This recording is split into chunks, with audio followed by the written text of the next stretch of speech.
Hey guys, welcome back to the channel. This is story about what if Naruto awakens a bloodline that many in the elemental nations would kill. For part 1. Before I start, please do support for more amazing content and comments for part 2. Do consider to subscribe my channel and share my video to your friends and check out the description as well. Let's start the video. The sky was dark. The moon hung high in the sky, casting ominous shadows through the night. The moon itself was red with multiple rings on its surface and 9 tomo on those rings. This was the jutsu known as the Infinite Tsukiyomi. An eternal genjutsu that had trapped everyone in a dream world for eternity or until their chakra was drained and they were all turned into mindless slaves. It was this very moon that shone down on the Valley of the End. 9 enormous balls of rock floated in the air near the area, each as big as a small town. 2 lone figures stood atop each of the statues of the founders of the Hidden Leaf Village. One had black hair, spiked up at the back and black eyes to match. He wore a white shirt with long wide sleeves that were wider at the ends. His pants were black and he had a purple rope belt tied around his waist. This was Sasuke Uchiha, the last Uchiha, and the one person the other teenage boy had that he could call a best friend, maybe even a brother. The other person was another teenage boy with long spiky blonde hair trailing down his back and 2 bangs framing his face, like his father. The boy had lightly tanned skin and bright blue eyes. He was wearing black underclothes with an orange version of the Shodai's armor. On his back was a red gunbai with blue around the edges. This was Naruto Uzumaki, the only known holder of the elemental bloodline Itsu no Yozo, 5 elements, and the 5th Hokage of Konoha. Both boys were pretty badly beaten up already and they were about to fight each other. Suddenly Naruto jumped into the air with Sasuke copying the action. The two, both anticipating the other to punch them, blocked at the same time, the result being the boys hitting each other in the same spot with their forearms. The Uchiha leapt back and drew his sword.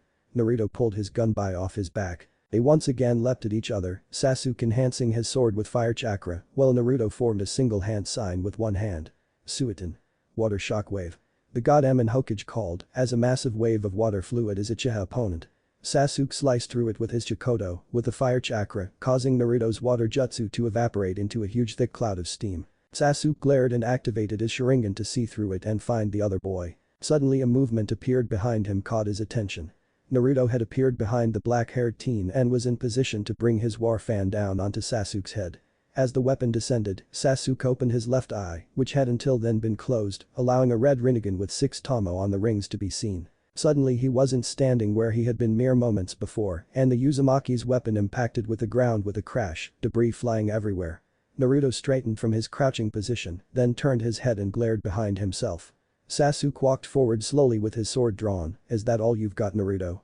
he asked, Rinnegan glowing slightly. Naruto scowled, but at the same time he felt his heart ache. He'd never wanted this. The 17-year-old turned around, making sure to keep his eyes on the other boy. Not even close. Naruto pulled his scroll off his hip and unrolled it, causing multiple weapons to be unsealed from it. The Uzumaki crossed the middle and index fingers of both hands and created multiple shadow clones. Each of them grabbed a weapon, some of which were a giant sword, regular sword and demon wind shuriken. The clones threw the weapons or charged at Sasuke with them. However, the Uchiha simply dodged, weaved or blocked every attack sent his way. The real Naruto leapt at Sasuke, while Sasuke did the same. Sword and gunbai clashed against each other. Naruto leapt back and channeled wind chakra into his war fan. Sasuke channeled lightning chakra through his sword. The Uzumaki and Uchiha leapt at each other once again, their weapons clashing in a tempest of opposing chakra. Both were thrown backwards and skidded on the ground. Naruto placed his gunbai on his back and Sasuke sheathed his sword. The last Uchiha then leapt into the air again, shooting another fireball at the blonde. Naruto grit his teeth and entered 6th Sage mode, creating a large hand of golden chakra and using it to catch and extinguish the ball of searing flames. In the resulting smoke, Sasuke teleported behind his friend, his hand covered in lightning in the form of the Chidori. Naruto sensed this and spun around, his chakra shroud blocking any damage he would get from the attack and was simply thrown backwards due to the force. Thankfully though, the God Emin Hokage used the ability to fly that his 6th Sage mode granted him to stop this movement in midair. Looking up at Sasuke, he saw that the other boy had already activated his complete body Susanoo and was flying down towards him with his sword drawn. "Kurama," he called in his mind. "Yeah, let's do it, kid," the 9-tailed fox replied. The chakra version of the 9-tailed fox appeared. Sasuke's sword hit Kurama's arm, which due to Naruto's quick thinking, was able to simply block the attack rather than having the ethereal blade slice right through it. The blonde blocked 2 more attacks before the Uchiha flew back and formed the horse hand sign with one hand. Naruto's eyes widened. Oh shit, he knows that one. He thought, quickly forming the tiger, ram and snake hand signs, just as Sasuke shouted. "Kaiten." Great fire annihilation. Mokuton. Deep forest emergence. Naruto called, just as his friend unleashed a massive wave of fire at him. A giant mass of trees shot out of the ground and toward Sasuke. However, the powerful flames caught it first and set the trees alight. The Uchiha continued to pour out the fire jutsu, but the fact was that Naruto had much larger reserves of stamina and chakra than he did, and he soon began to run out of energy for the technique. So, to be able to continue using his Susanoo and other jutsu, Sasuke cancelled the technique and the flaming branches advanced towards him. However, before they could touch him or his chakra construct, Sasuke's Susanoo sliced them all in half with one of his swords.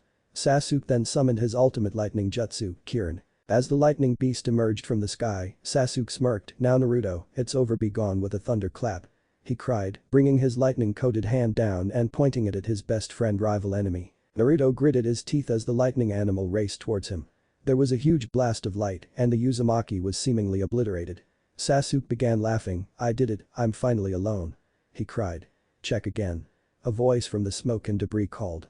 Sasuke gasped, "It's not possible." He roared. As the smoke cleared, there stood Naruto Uzumaki and the chakra version Kyuubi no Kitsune encased in a protective barrier of crystal. The Uchiha was seething. Naruto had survived one of his most powerful attacks. "Just stop, Sasuke, I don't want to kill you," he called out. The Uchiha's face became one of impassiveness. "You going on with this whole lone wolf act again? I can't let that happen, and you know why." Naruto roared, preparing his chakra for another jutsu. "Naruto, you're naive," Sasuke said in an even voice. The blonde clenched his fist, "I'm naive. Sasuke, your plan would only lead the world to eternal war. You still don't know what's really important," he cried. Naruto formed several hand signs, ending on snake, Doten. Mountain jutsu. Two large semi-spherical domes of earth rose on either side of the Susanoo and attempted to crush Sasuke between them. The last Uchiha had his ethereal warrior hold them apart with its arms. "You think that's enough to stop me?" he asked before he let out a powerful pulse of his chakra which shattered the rock and allowed him to fly upwards.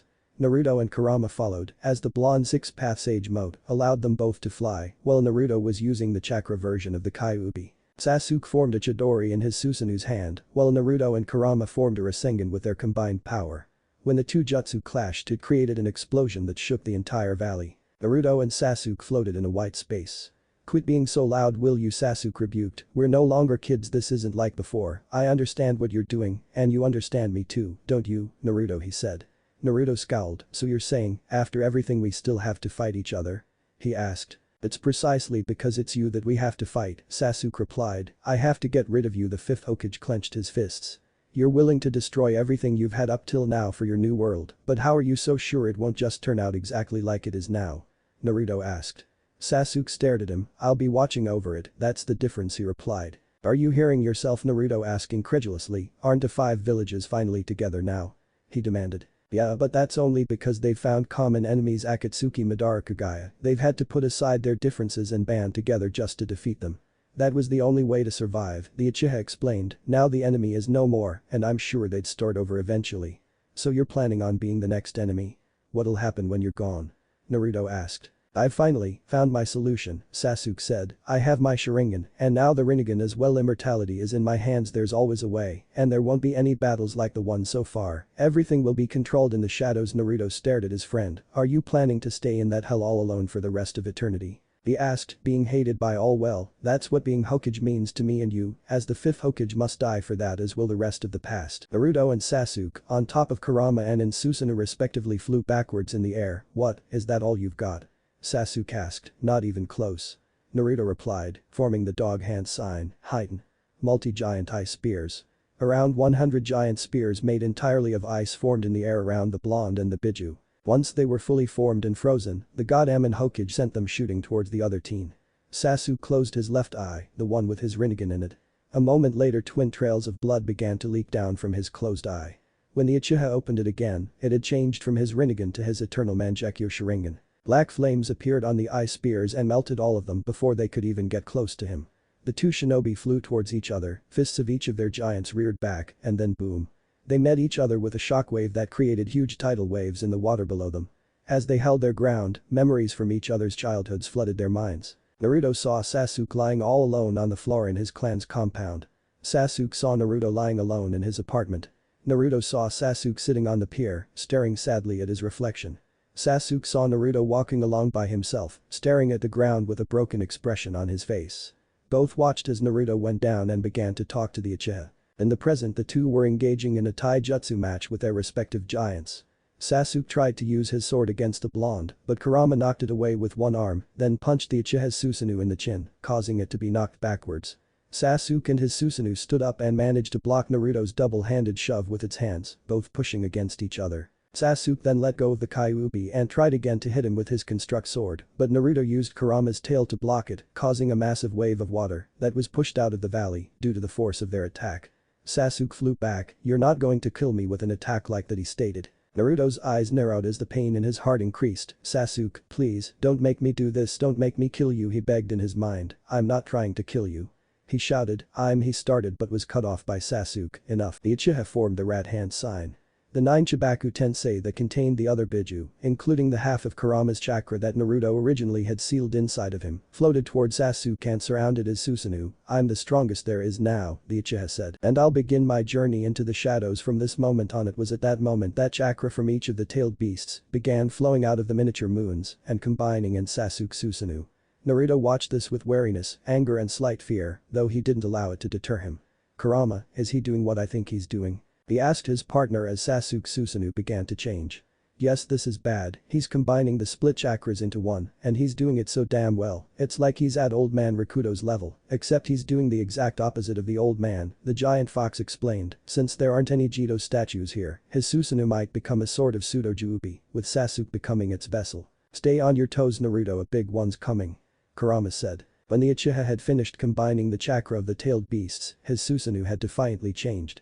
The inside was now a sort of light blue smoke-like substance, while the outside was a purple armor covering it in strip-like sections of chakra. Both Naruto and Kurama then formed a cross-hand sign with both their hands.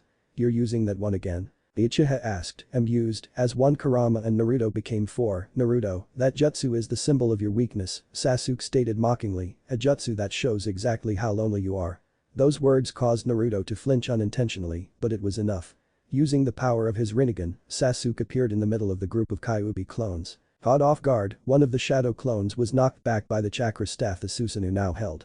The clone was knocked a far distance away, past the mountains in the distance, and they landed near what was left of the divine tree, with a huge crash that caused pieces of earth to explode everywhere. The 3 Kyuubi shadow clones that were left all attacked Sasuke's Susanoo at once, but the chakra construct blocked the fists with his hand, armor and staff. Then the Uchiha twirled his staff and knocked all the clones backwards a short distance. The 3 clones combined a fire, wind and lightning technique to create a bright beam of yellow light style. "Yuzume," they cried, the beam of light shooting forwards and attempting to disintegrate their opponent. Sasuke merely held up his right hand and used his Rinnegan to absorb the chakra from the attack.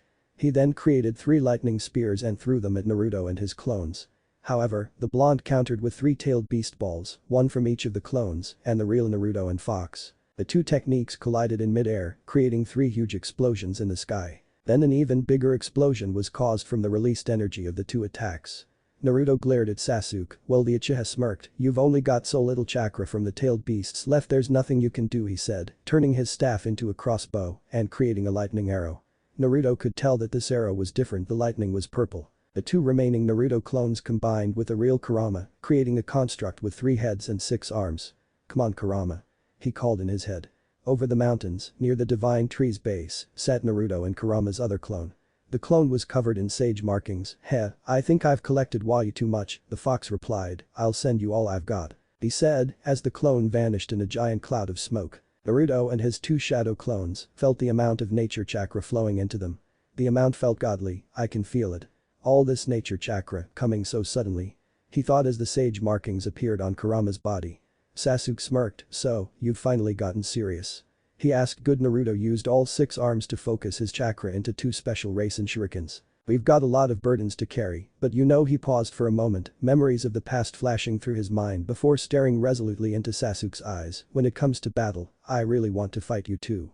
Sasuke shot his arrow at Naruto, "But not the way you are right now," he yelled.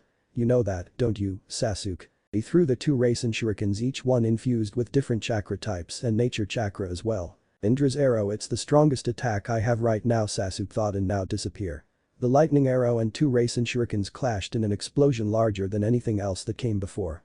The clouds covered the sky and giant bolts of lightning shot down and tore up the landscape around them. The water whipped everywhere in a frenzy, the ground was smashed to rubble. The waves battered the two statues of Hashirama and Madara and shook the branches of the divine tree. The storm clouds churned and twisted. Two forms fell from the cloud. One was enshrouded in golden energy and the other was dark purple. They were Naruto and Sasuke. The two teenagers hit the ground hard and gasped in pain. Looking up, you would find that the heads of both the Hashirama and Madara statues had been blown clear off due to the last collision of attacks and now rested behind each of the boys respectively. Both boys panted hard as they sat up, Naruto enshrouded in the Nine Tails chakra cloak, which was protecting his right arm from being burned to ashes by Sasuke's Amaterasu. He wore only his black undershirt and black pants, as his armor had been destroyed during their clash. Sasuke crouched on the ground with his hands clapped together and blood dripping from the corner of his mouth. I can only use it as a decoy, it doesn't work as a technique, he thought to himself. The Bijuar suddenly Sasuke flinched in pain as his left eye, the one with his Rinnegan, began to bleed. He gasped and covered his eye with his hand, trying to stem the bleeding and the pain. I've definitely used too much chakra, I can't control my left eye properly, he thought, as his other eye narrowed. Naruto was up and had created 3 shadow clones. Now the clones and the original were running at him. The clones kicked him into the air, while the original 5th Hokage leapt above the other boy.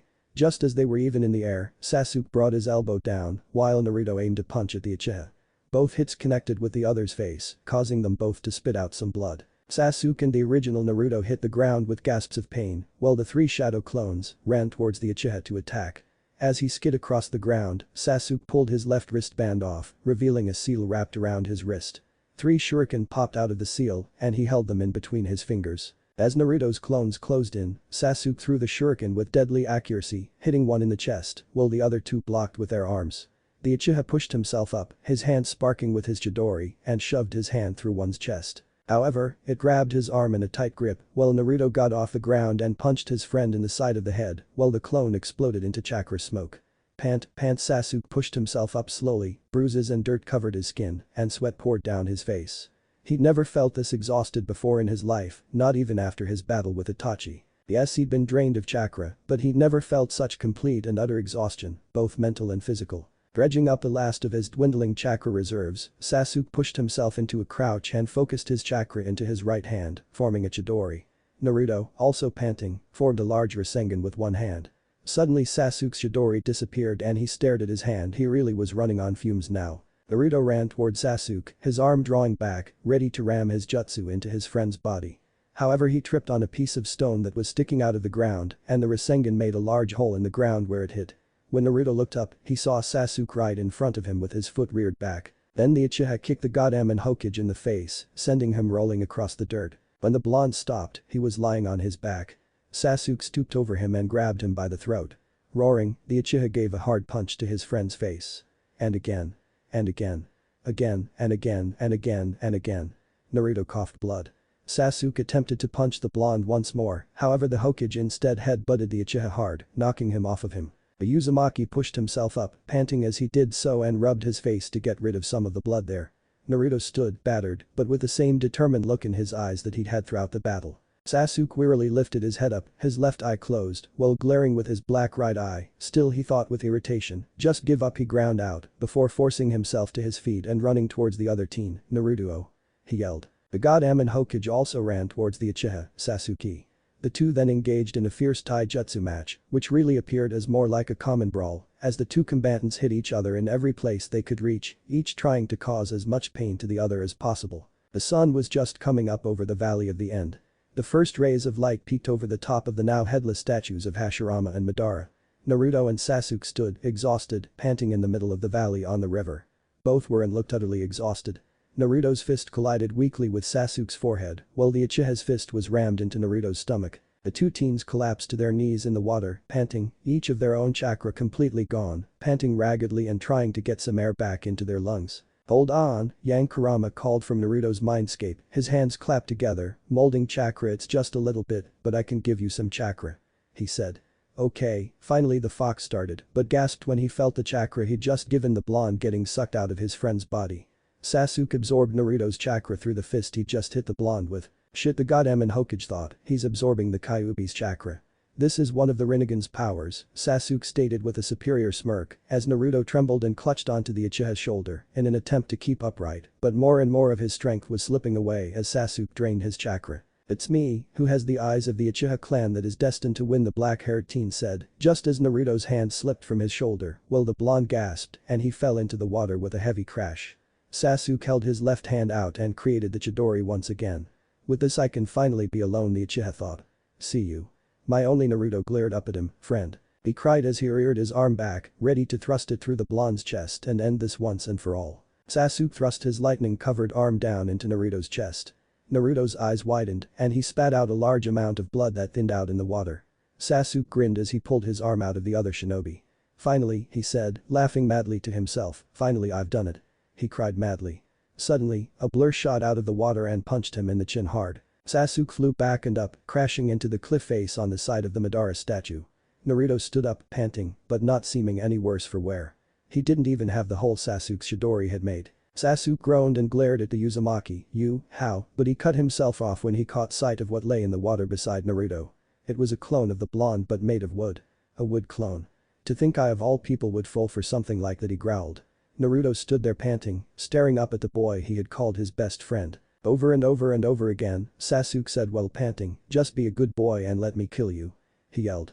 The Uzumaki stood tall, despite his fatigue and injuries, and stared resolutely up into Sasuke's eyes. "No way," he replied with conviction. "Huff, I'm the one and only Huff." "Huff," Sasuke growled and pulled himself out of the indent that his body had made in the rock. Sasuke focused the last of his chakra into a Chidori in his left hand. His right eye shifted into his eternal Mangekyo Sharingan, and the inside of the lightning jutsu was suddenly wreathed in black flame. "He's resorting to the Kagutsuchi, got some resolution there, that one. He's preparing to finish it all with this attack." Kurama explained to his partner, "He absorbed almost everything I gave you a while back. So what's left is all my chakra and it's yours now," the fox said, while looking down at the representation of Naruto that was in his mindscape looking up at him.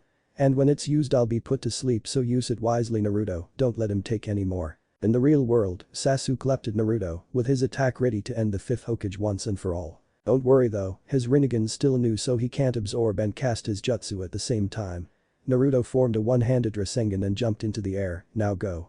The Kyuubi called. As the two shinobi neared each other, they both thrust their attacks towards the other.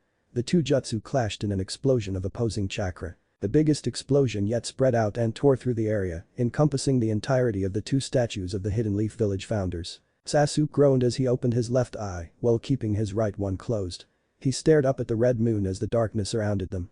"Awake now, huh?" Naruto asked as Sasuke flinched in pain.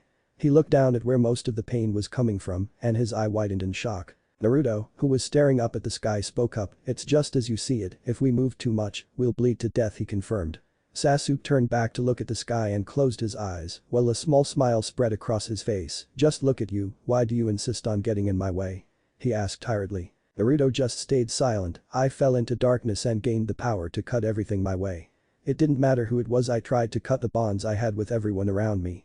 Sasuke paused and turned to face the god Emon again. "But, you never thought of breaking your bond with me?" Sasuke thought back to the last time he had fought with Naruto. He remembered the other boy's words. "I'll take on all your hatred and we'll die together. I'm the only one who can, no matter what happened." "Why do you care so much about me?" Sasuke demanded.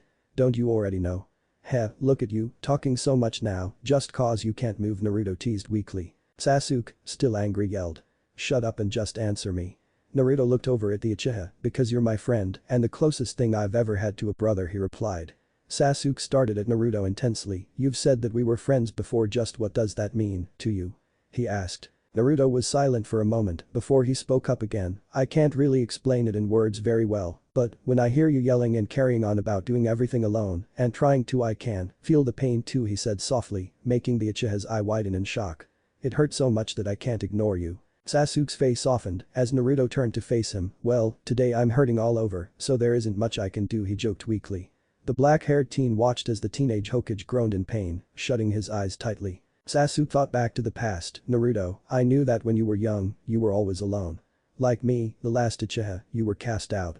You acted like an idiot on purpose so that people would scold you, so that they would pay attention to you, but you were always smarter than everyone knew. At first I thought, just like everyone else, that you weren't worth considering at all, that you were just a weakling playing around. But after seeing you do stupid things and get scolded every time, for some reason I started to keep my eyes on you. Then when we actually met, I realized that you were much different than I thought. The idiot routine was just an act and you were smarter than you let on. I watched as you did everything possible to create bonds with others, you even formed a bond with me. And for some reason, I felt relieved. But I also felt jealous of you. I had always been in the darkness. Even as a child, I felt like I was a darker being. But you were different. You exuded a kind of warmth and light that I desperately wanted. I wanted to be able to form bonds with others, to walk beside you in the light.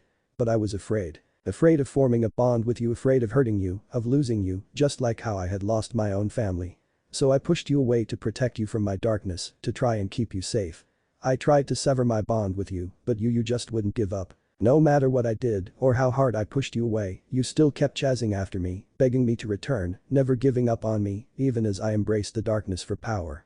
You were always there, holding out your hand, and there were so many times I felt my conviction waver. I wanted so much to return to those days, but I also felt like you wouldn't be safe around me. I never wanted your light to go out. I began to feel your pain and understand you more and more, despite how much I tried to cut you off. I wanted to return so many times, but I was also afraid that my brother would kill you if I got attached, so I tried to protect you, my best friend, my brother. I pushed you away again and again, shrouding myself in darkness, always envious of your light, but knowing full well that I could never be like you. But now after everything, I can't keep fighting anymore. You are stronger than me, and you are the best friend I always wanted. And the brother I could never have. I've had enough of running away. From now on, I am going to start walking forwards with my eyes opened and our bond strong in my heart. Naruto slowly opened his eyes to the light of the sun in his face. Where are we? Did we die? He asked, his blurry eyes staring around himself slightly. Looks like we slept till morning, Sasuke said. He smiled slightly. Naruto, he said. Blonde turned his gaze to his best friend. I'll admit it, I lost, he said. Naruto stared at him. Hey, Naruto, Sasuke said. Naruto made a humming noise. I finally acknowledged you. If I die now, the destiny that, according to the sage, has bound us together will end. He paused, and Naruto growled. Did you even hear a thing I said? I don't want to kill you. And that includes having you die. All this time, I have been trying to bring you home, save you from the darkness that has been trapping you, and return you to the way you were before. Not kill you, damn it. The blonde exclaimed. He gained a determined look. My dream is for all shinobi to work together, including you. Naruto exclaimed. Do you really think that I can be redeemed after everything I've done? Sasuke asked, eyes downcast. Naruto huffed, of course, I've said it before, and I'll say it again. No matter what's happened during the day, sunset always comes and wipes everything clean, readying the world for the new day at sunrise. That's why, whenever a new day comes, I always see it as a new beginning, a new chance to change myself and the world, just a little bit. I always tell myself that there's always tomorrow, because when tomorrow comes, I am never the same. I have always changed just a bit more, just like this world that's bathed in light. A new day always comes, bringing with it new possibilities and new chances. Chances to become smarter or stronger or even just a bit better. Everything changes at sunset. That's when the next day is allowed to begin. Everyone deserves a second chance, and that means you do too, so don't you dare think you can just die without even trying to change yourself. The blonde exclaimed. Sasuke stared in awe at the other boy. That was the same thing Naruto had told him the day they met at the pier. The black-haired teenager stared at the rising sun, bathing everything in new light, even the two of them. Sasuke took a deep breath and exhaled slowly. Maybe it is time I let go of the past and embrace the new day, he said softly. The two just laid there, watching the rising sun, before Sasuke spoke again. Naruto, but the fifth Hokage just cut the other boy off. It doesn't matter what happened in the past between us, all that matters is here and now. Because that will create the future. The Uchiha turned back to look at the sun. Yes, it will. Thank you, Ninja. After Naruto had healed himself and Sasuke, the two stood together with their hands placed in the rat hand sign. Chakra was expelled from their bodies, and the infinite Tsukiyomi ended as the divine tree withered and died, releasing all those trapped inside. Yes, everything was over now. But it wasn't the end of the story. For life is never ending, and all those twists and turns are what make it so exciting to live. Now, it is time for us to find out exactly how things got to this point, so don't stop reading now, because there is a lot more to come. 9-year-old Naruto Uzumaki was sitting in his apartment and staring at a piece of blank white paper. Although it looked like nothing special, this piece of paper was actually what was known as chakra paper. By channeling some of your chakra through it, the paper would react in a certain way, and depending on how it reacted, showed what elemental affinity you had. At least that was what Iruka-sensei had said in class that day. Everyone had gotten a piece of chakra paper and had tested their chakra natures with them, but Naruto hadn't had time to find out his before the academy was over for the day. Remembering what little of Iruka's lectures that he had paid attention to about molding chakra, the boy placed his left hand in the seal of confrontation, which was a half-tiger hand sign and used to concentrate chakra in the body. Focusing, he drew his chakra from his core and directed it into the paper in his right hand. After a moment of nothing happening, the chakra paper reacted and the effects caused the blonde boy's eyes to widen. A few minutes later, with the Sandaman Hokage in his office, Hiruzen Sarutobi, the third Hokage of Konohagakure, was sitting at his desk and finishing the last of the Hellspawn, paperwork that was sitting on its surface. Hiruzen was a veteran of all three great ninja wars and was known as the god of shinobi for having mastered all the non-clan jutsu in the Hidden Leaf village. He was also known as the professor for his great wisdom and knowledge. As such, you can bet that there weren't many things in this world that surprised him anymore. However, the boy sitting in a chair before his desk had a habit of doing so on an almost daily basis. When Naruto had come bursting into his office excited and shocked about something that he didn't quite catch the first time due to the boy's overeager explanation that basically was just one long run-on word, he could only wonder what the boy had done this time. But it was when he showed him the reactions the chakra paper had that the old man knew he was getting too old for his job. The paper had split into 5, with one splitting in half again, one becoming thoroughly soaked, another turning brown and crumbling into a fine dust, the third crinkling up into a small ball, and the last catching on fire and burning into ashes. The boy turned confused eyes on the village leader. "So Jiji, what is going on with my chakra? Iruka-sensei said that the paper should only do one thing, yet mine did 5," he asked. Hiruzen placed his pen down, having been finishing his work for a moment to give himself time to come to terms with the fact that someone had all 5 chakra natures naturally, shook his head after a moment of simply staring at the boy he considered a second grandson, and cleared his throat. "Well, Naruto-kun, it would seem as though somehow you have every elemental affinity, and from what I know, only a bloodline is capable of allowing a person to have so many so quickly, otherwise you would only have one main affinity and would have to train to use the others," he explained.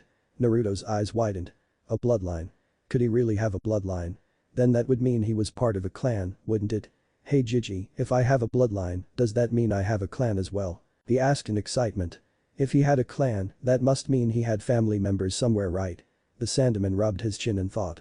He knew that Naruto was indeed part of a clan, the Uzumaki clan to be exact, as shown by his last name, but wasn't sure if he should tell the boy. After all, most if not all of his fellow clansmen had been wiped out during the Second Great Ninja War. If Naruto was told that he was part of a clan but they had all been killed off by other nations, how would he react? Hiruzen wasn't sure, but surely he could trust the boy not to go off and seek revenge, right?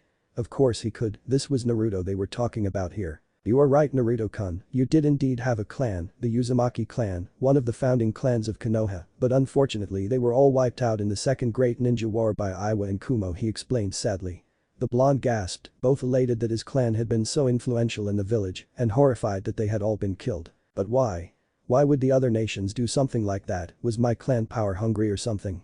he asked in confusion.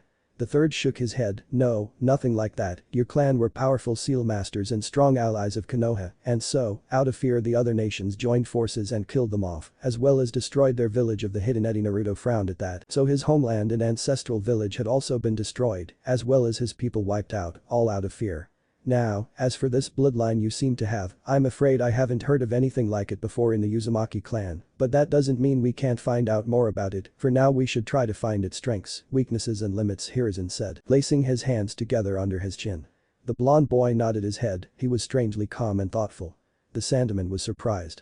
He was sure the boy would have been cheering or jumping up and down on the spot by now, but he hadn't heard so much as a single shout from him since he entered his office earlier. He cleared his throat again. "Well Naruto-kun, is there anything else you wanted to ask or comment about?"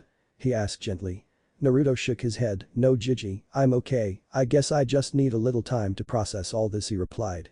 Hiruzen nodded. "Of course, take all the time you need to sort your thoughts and feelings out, and also know that you can come talk to me at any time," he said softly. Naruto just nodded and stood up, walking slowly out of the office with a dare the Sandaman, even think it pensive look on his face. Now, having known the boy all his life, the old man would be the first to tell you that he had never known the hyperactive blonde to go into deep thought about anything, except maybe trying a new ramen flavor. So to see him like this was rare. Well, he supposed, he did have a lot to think about. Naruto Uzumaki slowly walked through the village, his eyes studying every inch of it.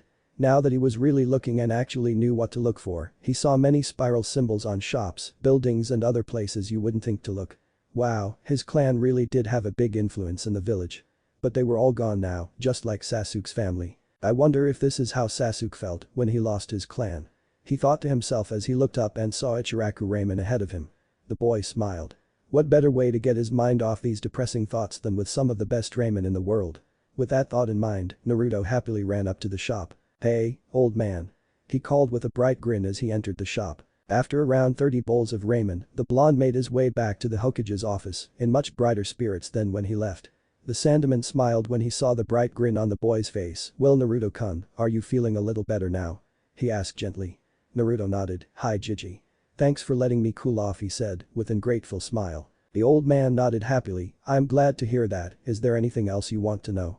he asked. The Uzumaki thought for a moment. "Did my parents leave me anything?" he asked curiously. Hiruzen nodded. "Yes they did, in fact they left you their house and belongings, and a few jutsu scrolls, as well as personal letters addressed to you to be given to you when you became a jonin," he replied, "although in the circumstances, I think it would be better to give you your inheritance now and move you into their house," he said, getting up and walking over to the portrait of Minato on the wall and moving the picture to the side. When he pushed a little chakra into the wall, a black seal appeared there.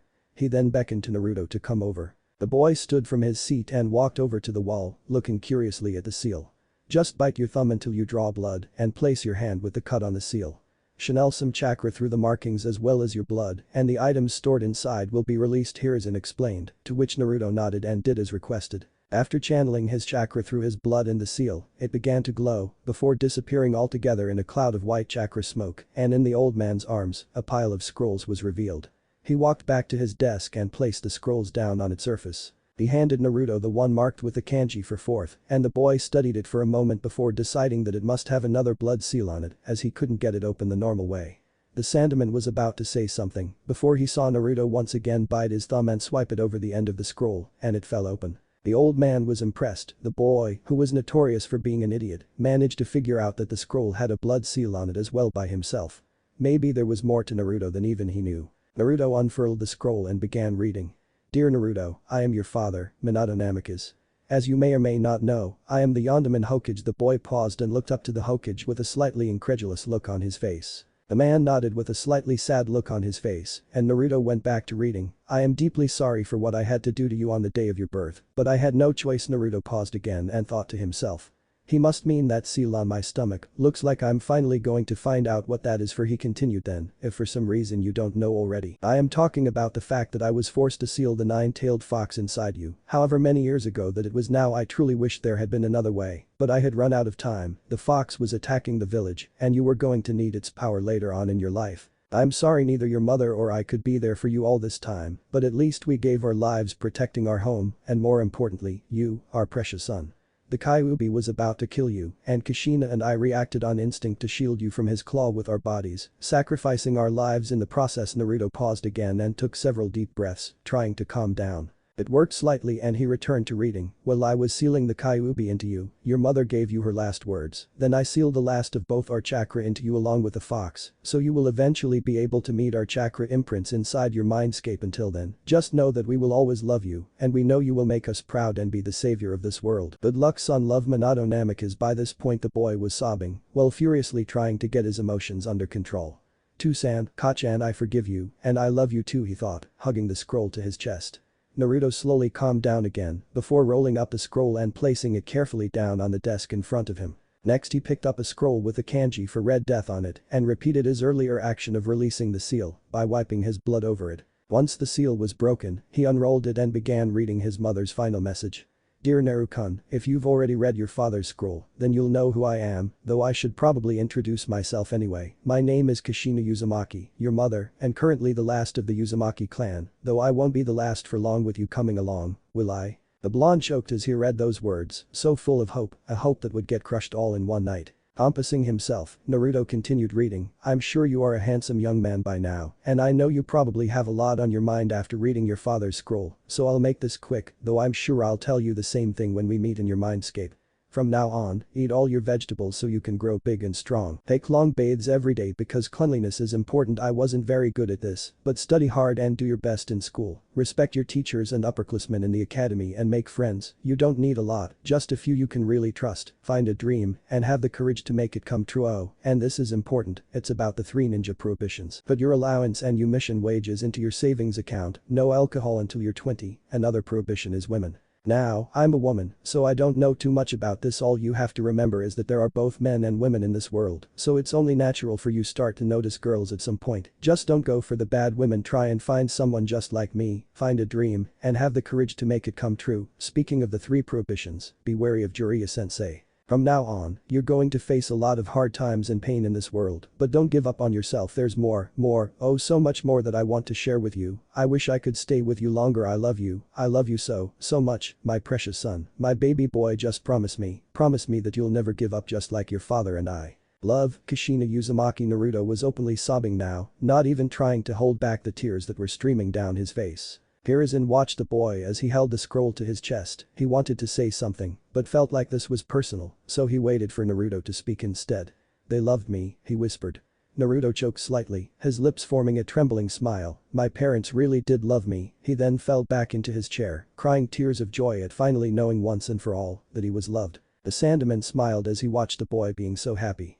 It was truly worth telling him just to see the joy he was displaying now. It felt like the whole world had just become a little brighter. After a few moments, the third coughed slightly into his fist to get Naruto's attention again. When the blonde looked up at him and had wiped his eyes, Hiruzen began to speak once more. Now Naruto-kun, I know you might be upset about the fact that I didn't tell you about your parents sooner, but he began, but was cut off when Naruto held up his hand. It's alright, I think I already know why you didn't say anything, Jiji, he said, then paused for a moment. The old man waited until Naruto was ready to speak again. The 4th Hokage was, and still is, one of my biggest idols. History about him was one of the few things I actually paid attention to in class when we did theory work, and I remember the teacher saying that my father was the hero of the 3rd Great Ninja War when he fought against Iowa. It was only natural that after such a defeat, the other village would hold a grudge against my Two-san and hate anyone with anything to do with him, and with me being his son and no parents here to take care of me, I'm sure they would have tried to capture or even kill me to get revenge for what my father did during the war. Therefore, it makes sense that you couldn't tell me about him until I was old enough to understand and protect myself in case his enemies tried to kill or capture me, right? Naruto asked with a serious expression on his face. Hiruzen was stunned. Naruto, the one who was called the dead last of his class for being unable to understand even the simplest of things unless they were dumbed down even further for him, had just accurately guessed the exact reason for keeping his father's identity a secret from him. What other surprises did this boy have in store for him? For all of them. After a moment of simply staring at his adoptive grandson, the 3rd Hokage cleared his throat again. Yes, Naruto-kun, that's exactly right. Tell me, did you figure that out just now all on your own? He asked curiously, but also with a bit of apprehension. The information about Naruto's heritage was kept as an S-class secret for that exact reason. If anyone had told the boy, he would have to kill them, no matter how much it hurt to do such a thing to one of his people. The blonde shook his head. No one told me, but I was able to figure it out. See, with everything that I already knew, like the seal on my stomach that showed up whenever I felt angry, my hair and eye color, being the only other spiky blonde-haired, blue-eyed person in the village aside from the 4th, and the fact when I looked up the only other 2 Uzumaki in the village's history to ever live here, one had the same eye and face shape that I did, it was fairly easy to figure out, and about the fox too, like I said, seal. But I figured that you had a good reason not to tell me yet, and I decided to wait until you did to reveal what I knew. Not to mention, I was the only child reported to be born on October 10th, the same day of the Kyuubi attack, and what father could ask someone else to sacrifice their child if they weren't willing to give up their own? He asked, shocking the old man even more with the extent of his knowledge. Kami, the boy even figured out the truth about the Kyuubi by himself. How was he not known as a genius? Naruto-kun, how is it possible for you to be the dead last of the academy with this type of intelligence? He asked, wide-eyed. The boy smiled slightly. A ninja is supposed to hide and deceive people, right? He replied. The 3rd god of shinobi laughed. This boy was an even better shinobi than he gave him credit for, and he was only 9 years old. You're going to be great one day, Naruto-kun, without a doubt, he thought with a proud smile on his face. The 9-year-old blonde boy walked through the streets of his home village of Konohagakure, or just Konoha for short. This boy's name was known to most as Naruto Uzumaki, and to very few, Naruto Uzumaki Namikaze. The day before, he'd gotten confirmation on some things that he'd suspected for a long time, as well as some answers he'd longed for all his life. Now he was going shopping with the Hokage to make sure he wasn't overpriced so much that he couldn't afford to buy things. He remembered the end of the discussion he'd had with the old man yesterday. Flashback, Naruto was sitting in front of the 3rd Hokage on his chair. Hey Jiji? He asked after a moment of slightly awkward silence. Hiruzen smiled. Yes, Naruto-kun, what is it? He asked. Naruto blushed slightly, rubbing the back of his head nervously. Well, I know I need better shinobi clothes, but all the stores either kick me out or overcharge me because of the Kyuubi, so I was wondering if he trailed off, looking up at the man who was like a grandfather to him. The old man smiled gently. Do you want me to help you buy new clothes for your shinobi career, Naruto-kun? He asked softly. The blonde looked down, then nodded slightly. Yes please, if it's not too much trouble. He asked hesitantly. Sarutobi's smile widened. Of course not, Naruto-kun, I'd be happy to help you buy your clothes, he replied. I have to work right now, and it's getting rather late, but how about we go tomorrow and see what we can find, alright? He asked the boy. Naruto smiled gratefully. Arigato Jiji. Flashback end. The two walked up to a shop that looked like it had good shinobi wear, and they walked inside. The blonde looked around at all the clothes, wondering what he should get. He wanted to be a good shinobi and make his parents proud of him, but he also couldn't get one color out of his head. He loved the color orange, and he wondered if it was because of his parents' hair colors. Naruto knew that a shinobi couldn't go around dressed in such bright colors, but perhaps he could get just a splash of orange on his clothes. A man came up to them and smiled. Oh, Hokage-sama, good morning, I didn't expect to see you in my humble shop, what can I do for you? He asked. The old man smiled. Well, I'm not actually here for myself, I came to help young Naruto find suitable clothes for his shinobi career, the Hokage explained, gesturing to the blonde, who was looking around in excitement. To think that he could pick anything and the Hokage would help him buy it. He was so excited. The man looked down at the blonde boy in slight shock for a moment before he smiled warmly at the boy. I see, he replied. To tell the truth, the middle-aged man was actually in the 4th Hokage's class as a pre-genin, and he knew Minato personally. A certain loudmouth Uzumaki as well, and he had guessed Naruto's identity when the Hokage presented him to the village on the night of his birth. And it just became even more apparent as Naruto grew that he was the son of the Namikaze and Uzumaki. Not only did the boy have a combination of his parents' faces, but he had Kushina's personality as well.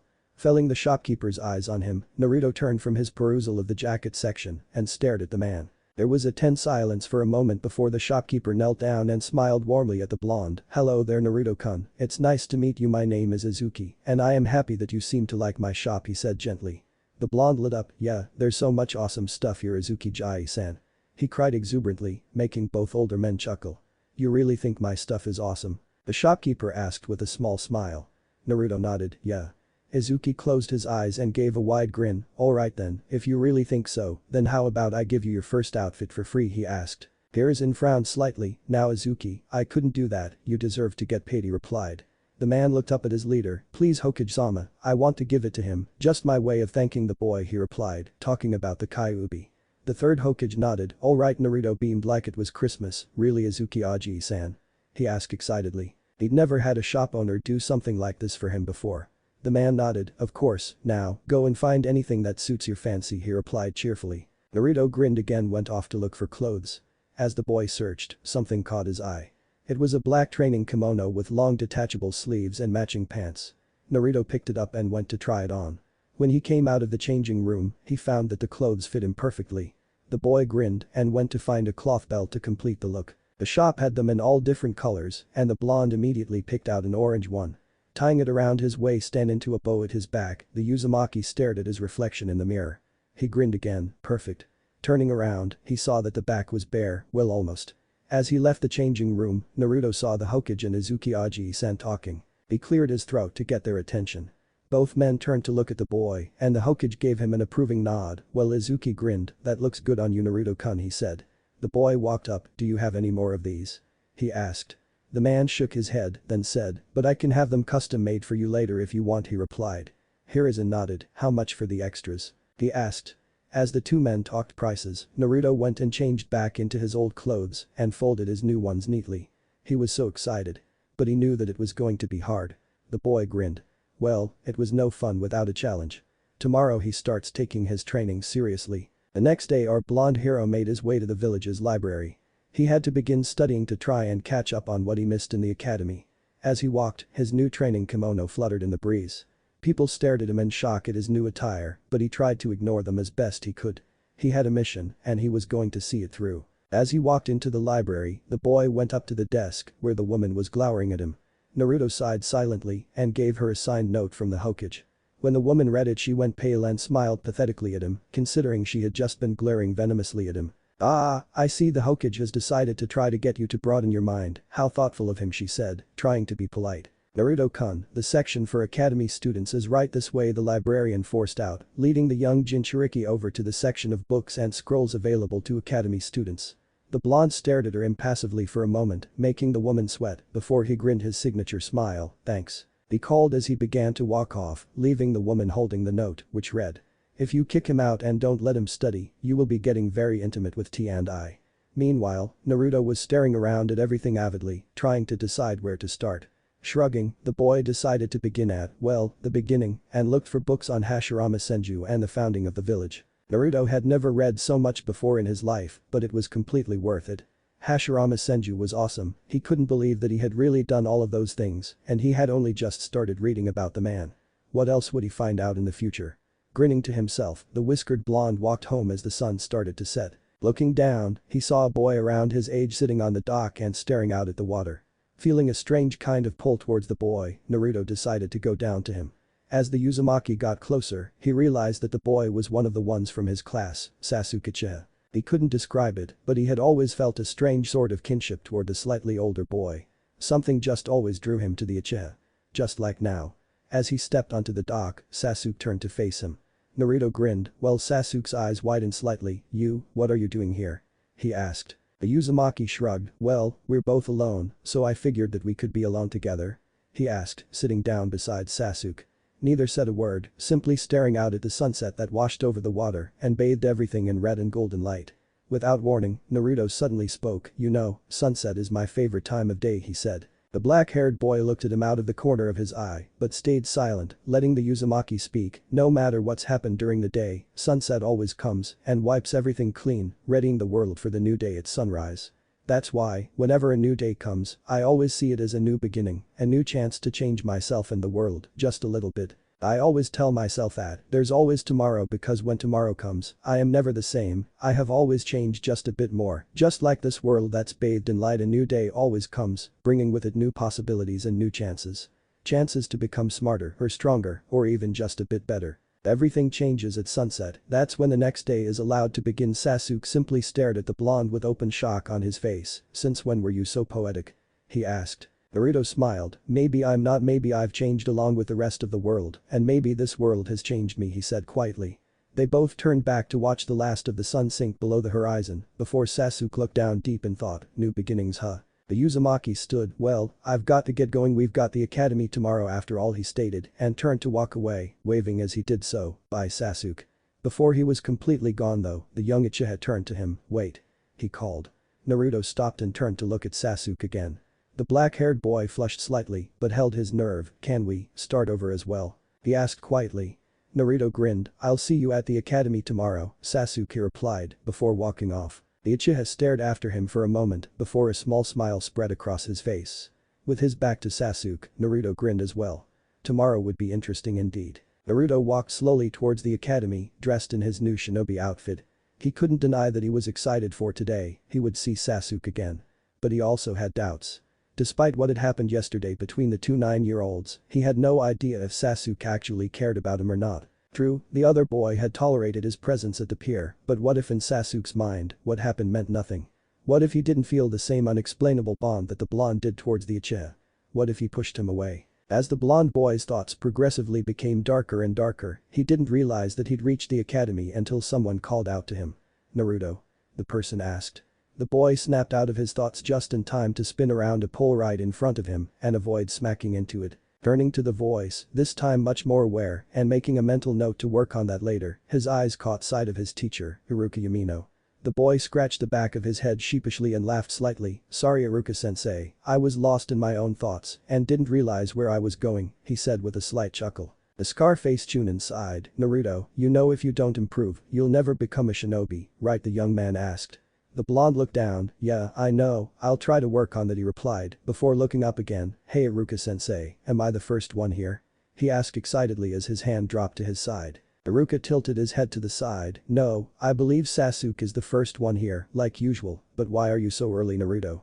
Normally you are not only last to get here, but you arrive late as well," he asked curiously. The Uzumaki shrugged. "I didn't see the point of showing up late to class, after all, I have nothing else to do," he replied. The teacher raised an eyebrow. "Nothing else? What, no pranks this morning, Naruto?"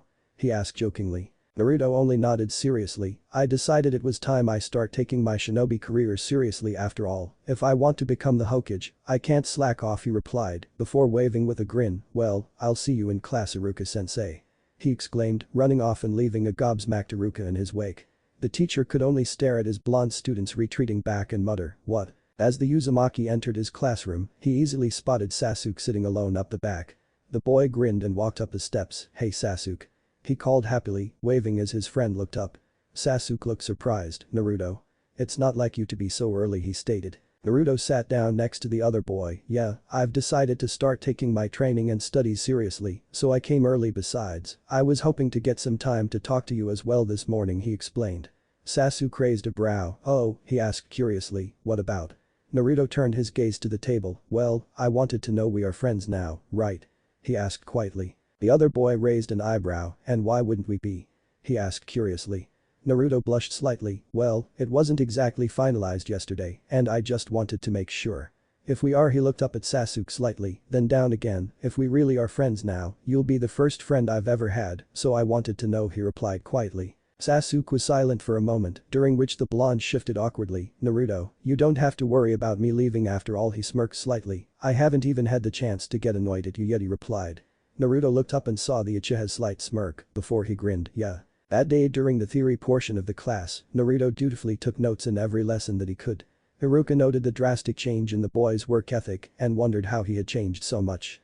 Meanwhile, the young Uzumaki was writing down everything that he could, resolved to study it more later. At the back of the class, a girl with hime-cut dark blue hair and pale pupil-less lavender eyes shyly peeked at the boy.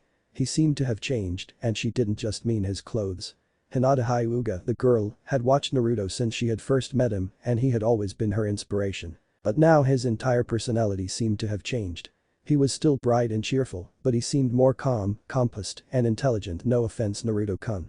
The fact that he was sitting there diligently taking notes from textbooks and the board and actually seemed interested in what Iruka-sensei had to say was not something that she expected the blonde boy to do. But there he was, sitting next to Sasuke Uchiha, copying notes into his workbook was the complete opposite of the boy she knew. But if he had managed to change himself, then she would be happy for him. Her cousin still went on about fate to her and constantly put her down, saying that a failure would always be a failure and she would never be able to change herself. But if Naruto-kun can do it, then I know that I can too. I will become stronger and I will not let something like fate stop me. Hinata thought in determination. Meanwhile, Naruto was struggling to understand some of the texts. What's equilateral trajectory mean? Man, I wish I had started paying attention in class sooner. I don't know what half the stuff in this book is talking about. He thought to himself.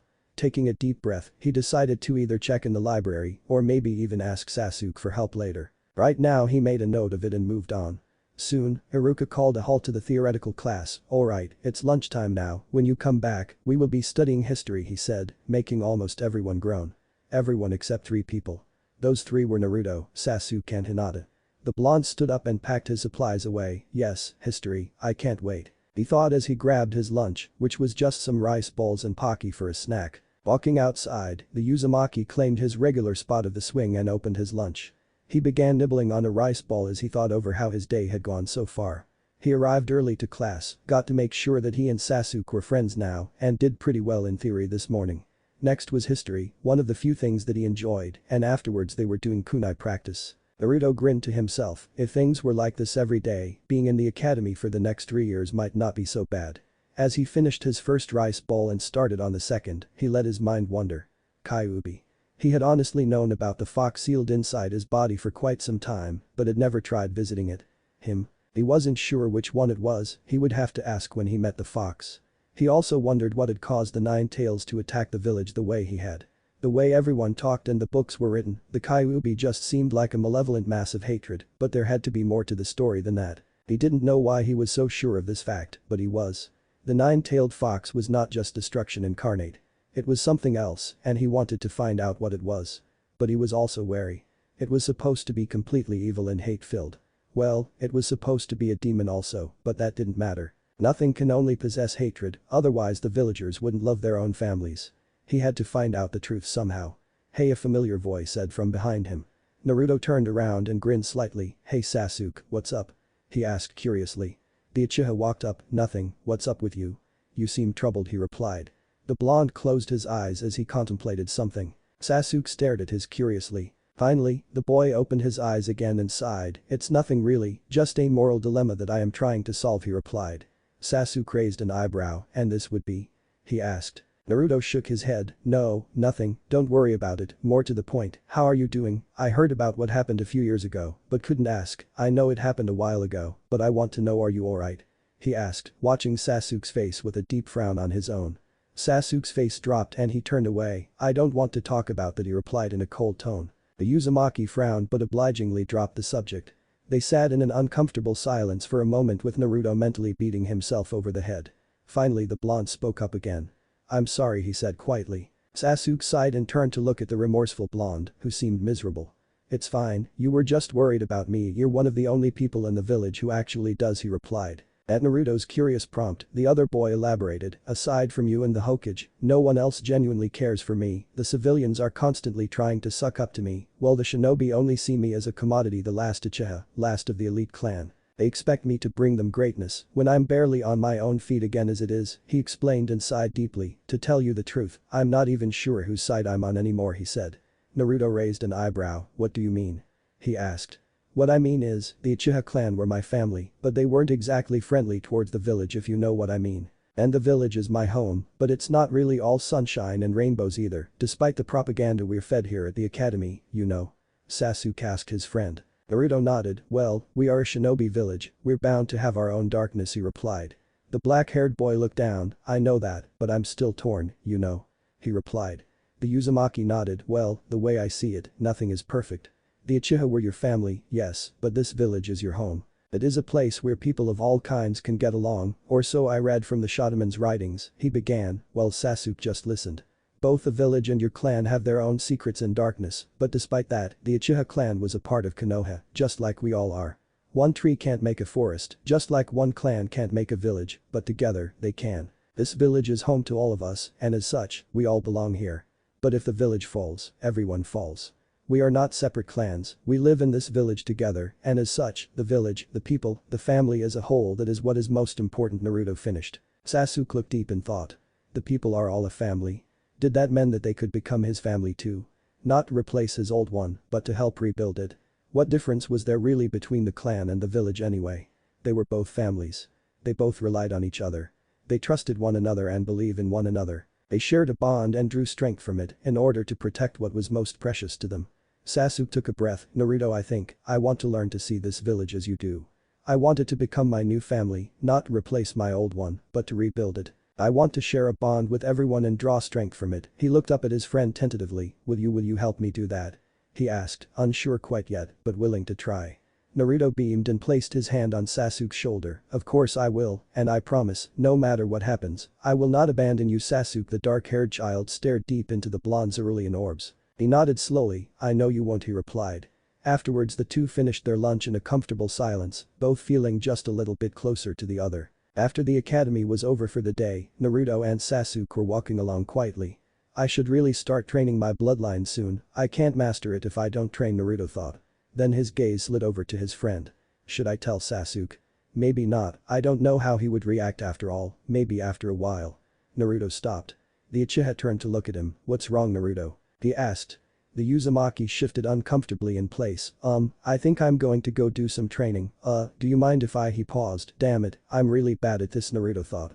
Sasuke raised an eyebrow. Naruto sighed. "I want to go train alone for a while, you don't mind, do you?" he asked. Sasuke tilted his head to the side. "No, that's fine, I have clan training to do, so I understand that training would be private, at least until we get to know each other better." He turned away. "I'll see you tomorrow, Naruto," he said, walking off. The Uzumaki watched him go. He sighed in relief. He had no idea how the Uchiha would react if he found out that he was part of one of the most influential clans in the village. Not to mention about his bloodline. All the jutsu he could learn, all the bloodlines.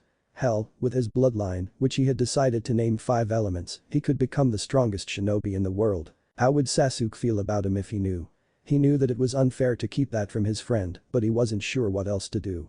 Naruto sighed. Well, he did still have training to do. It was time to get started. First he had to go to the Hokage. He could now read the academy level information in the library thanks to him, but anything other than the Academy 3 was considered too dangerous for an academy student, especially scrolls on elemental manipulation and jutsu. Therefore the best thing to do first was get permission from Gigi. So you see, I want to start building up the amount of elemental jutsu I know, since I can learn everything, I figured, why not start early, but I know all the elemental jutsu at the library requires the person to be at least chunin, if not jonin level, so I want to ask for your permission, Gigi Naruto explained Tade old man, as he sat back in his chair. Hiruzen thought on it for a moment. He's only 9 years old, surely there is no need to rush, he wondered, hoping that the boy wouldn't get obsessed like his old student. He decided that he had to test Naruto first. And why do you want all these jutsu, Naruto-kun? Is it just power for power's sake? The old Hokage asked, trying to sound nonchalant. The boy's expression darkened. Who do you think I am, old man? I am not some power-hungry monster. He exclaimed, enraged at the fact that his Gigi would even think that. Hiruzen sighed minutely and smiled. I know you're not Naruto-kun, I was just curious, that's all, he replied, visibly relieved.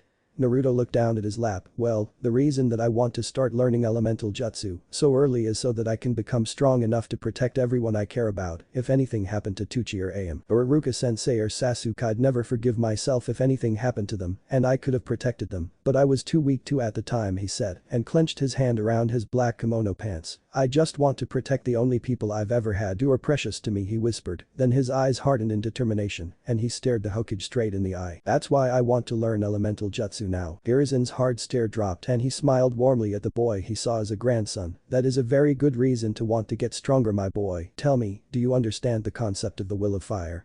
He asked. Naruto smiled brightly and nodded. Of course, the will of fire is the belief that everyone in the village, no matter who they are, is family. We all share that bond, and it is through that bond that we become strong enough to protect everyone we love. The boy nodded again. I want to make everyone in the village my family too, you know. He paused, and his smile turned sad. Even though I never knew my own family, with everyone else, I won't be alone anymore, and I will become strong enough to protect them. I will never let anyone hurt them, he said with a deep conviction. The third Hokage's eyes were wide with shock before tears came to his eyes. That is exactly right, Naruto-kun, you would really make a great Hokage, you know, he said happily. The blonde blushed slightly. Well, not yet, I still have a lot to learn, you know, not to mention it will be a long time before I master even the basics of my bloodline, not to mention any other elemental bloodlines out there, but I will do it, I swear. He said with determination.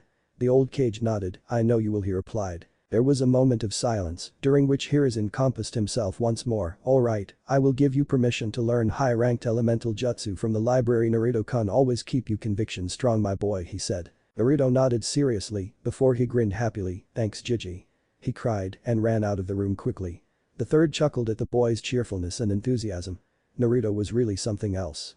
He had no doubt that that boy would become the greatest Hokage this village had ever seen. Naruto went immediately to the library and gave the woman the paper with permission from the Hokage like last time. She seemed much more wary when she saw that Naruto had permission to read about elemental jutsu, but she obviously was too scared to go against the Hokage and led him over to the jutsu section of the library. The boy thanked the librarian and left to peruse the ninjutsu scrolls. Naruto hardly knew where to start. There was so much he wanted to learn, but he chose several scrolls of each element and went over to a table. He took out the blank scrolls on his person and began to copy down all the techniques in the scrolls. By the time he'd finished and had everything he wanted, at least 3 hours had passed. He rubbed the back of his head sheepishly when he realized that he'd stayed past closing time. He quickly pocketed his scrolls, replaced the others and went to leave the building. Before he did, the boy gave a genuine thank you to the librarian. The woman was so shocked, she didn't even glare at him as he made his way out. Seeing that it was almost sunset, the Uzumaki made his way to the top of the Hokage mountain to watch the sun go down. To his surprise, someone else already occupied his spot on the fourth Hokage's stone head. After a moment, the blonde's face lifted into a small smile and he made his way over to his friend. I didn't expect to see you here, he said. Sasuke turned to him. Well, you did say that sunset was your favorite time of day, and what better spot to watch the sunset than the Hokage mountain? He asked. Naruto chuckled slightly. Wanted to watch it with me, Sasuke?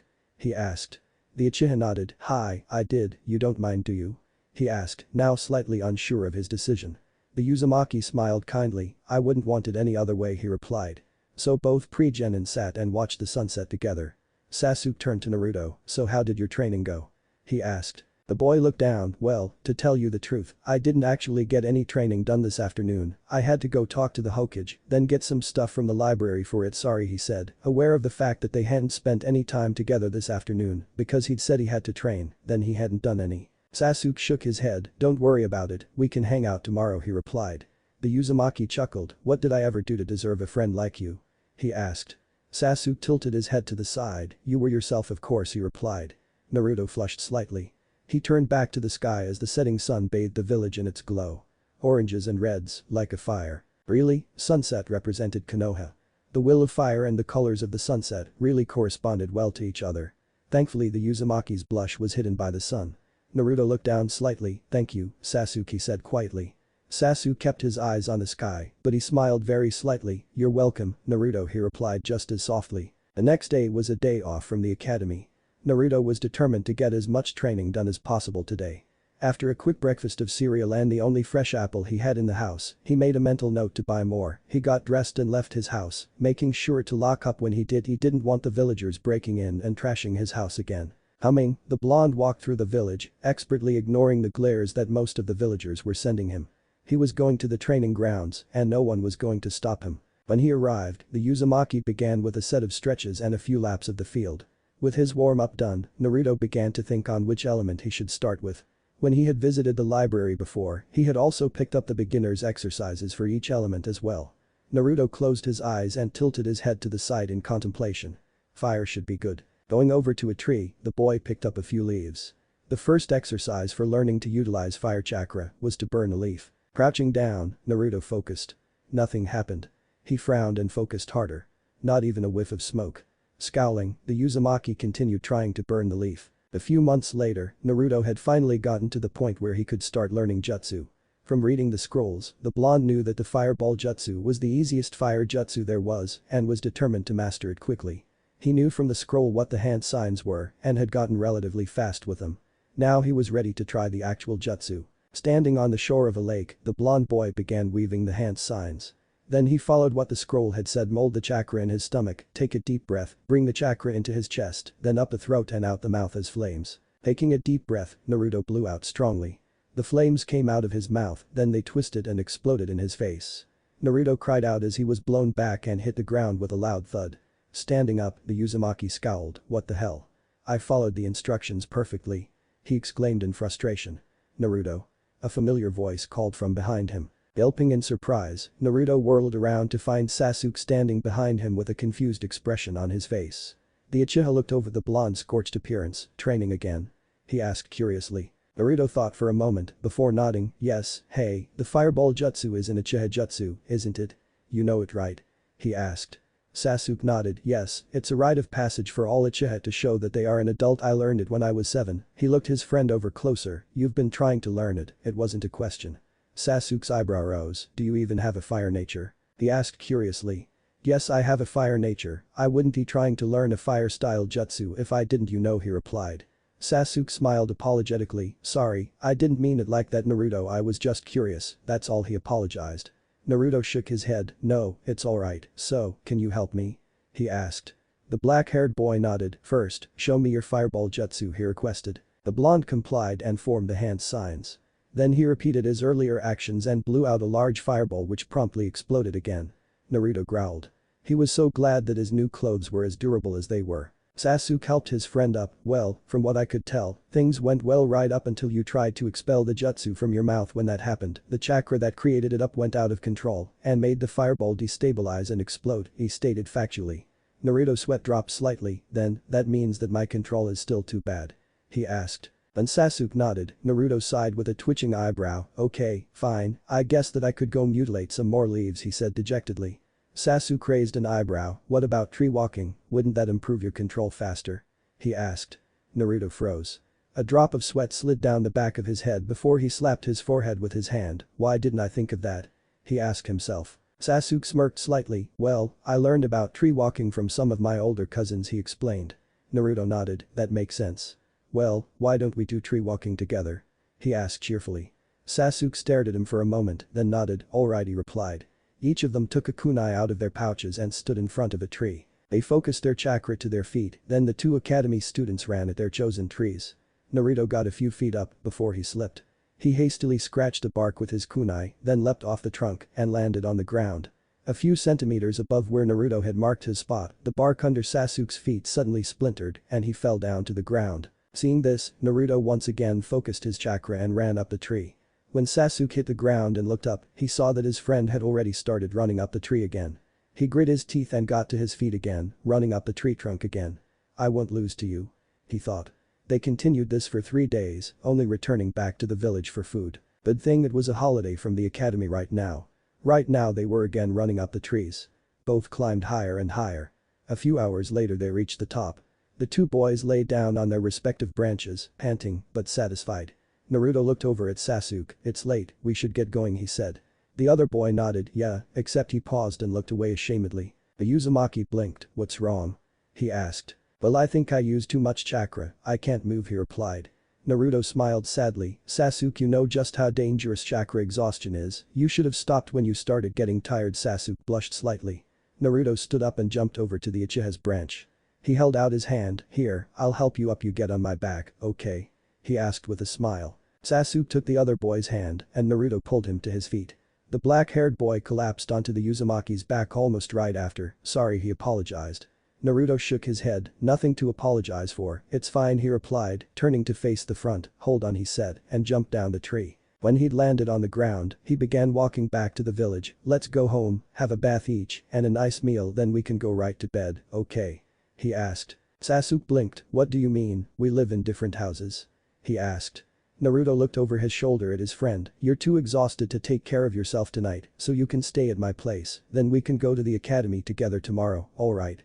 he asked. The black-haired boy blushed. "And Naruto, I can go home." "You don't have to," he started, but was cut off when the Uzumaki turned and glared lightly at him. "You couldn't even stand up, Sasuke. There is no way that you could make it all the way back to your compound and take care of yourself tonight without something happening to you, so you can stay with me until you regain your chakra, okay?" he asked. Sasuke looked down.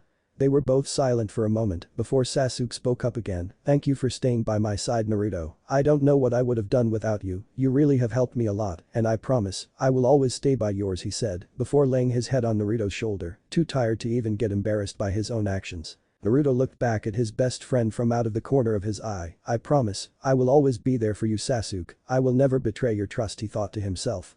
He smiled as he continued to walk towards his parents' house. Naruto entered his house. "Well," Sasuke looked around. "Alright, you can go have a bath upstairs while I start on dinner, okay?" he asked. Sasuke nodded and Naruto gently set him down on his feet. The Uchiha slowly climbed the stairs to get to the bathroom. Once he was there, he ran the water and slowly climbed in. Once he was immersed in the warm bath, he felt a lot better. Sighing contentedly, Sasuke began to wash himself off. Back downstairs, Naruto was cooking up a stir-fry for dinner. He hummed softly to himself as he did so. When Sasuke finished in the bath, he wrapped himself in a towel, then walked out to the stairs. "Hey, Naruto, what do I do for clothes?" he called. Naruto, who was chopping vegetables to put into the pan, stopped for a moment. "You can use some of my pajamas, I don't mind," he called back. Sasuke nodded. "Okay, thanks." Then he went to Naruto's bedroom and looked for some clothes that would fit him. He found a simple pair of light blue pajamas and tried them on. A little tight, but they would do for the night. After that he went down the stairs. "Okay, I'm done," he said as he came into the room to find Naruto mixing the stir-fry in the wok. Naruto turned and smiled at him. "Okay, well, dinner's almost done, so why don't you come and sit down?" he suggested. The Uchiha sat at the dining room table as Naruto brought the pan over and severed their food onto 2 plates. Sasuke smiled slightly. "Thank you, Ninja," he said, then stopped. His eyes widened and he slapped his hands over his mouth in horror. "Oh shit. I didn't mean, Naruto, I'm so sorry," he cried. Naruto looked confused. Sasuke turned away. I should go," he said. Naruto's eyes widened. "No, wait, Sasuke, don't leave," he explained, grabbing the boy's arm. Sasuke wouldn't turn to look at him. "Sasuke, what did just say?" he asked slowly, gently. Sasuke gulped and turned his head to him slightly. I called you a ninja," he muttered, blushing. "Do you really see me like that? As an older brother?" he asked. The Uchiha looked down in shame. I have started to see you as an older brother, sort of," he replied.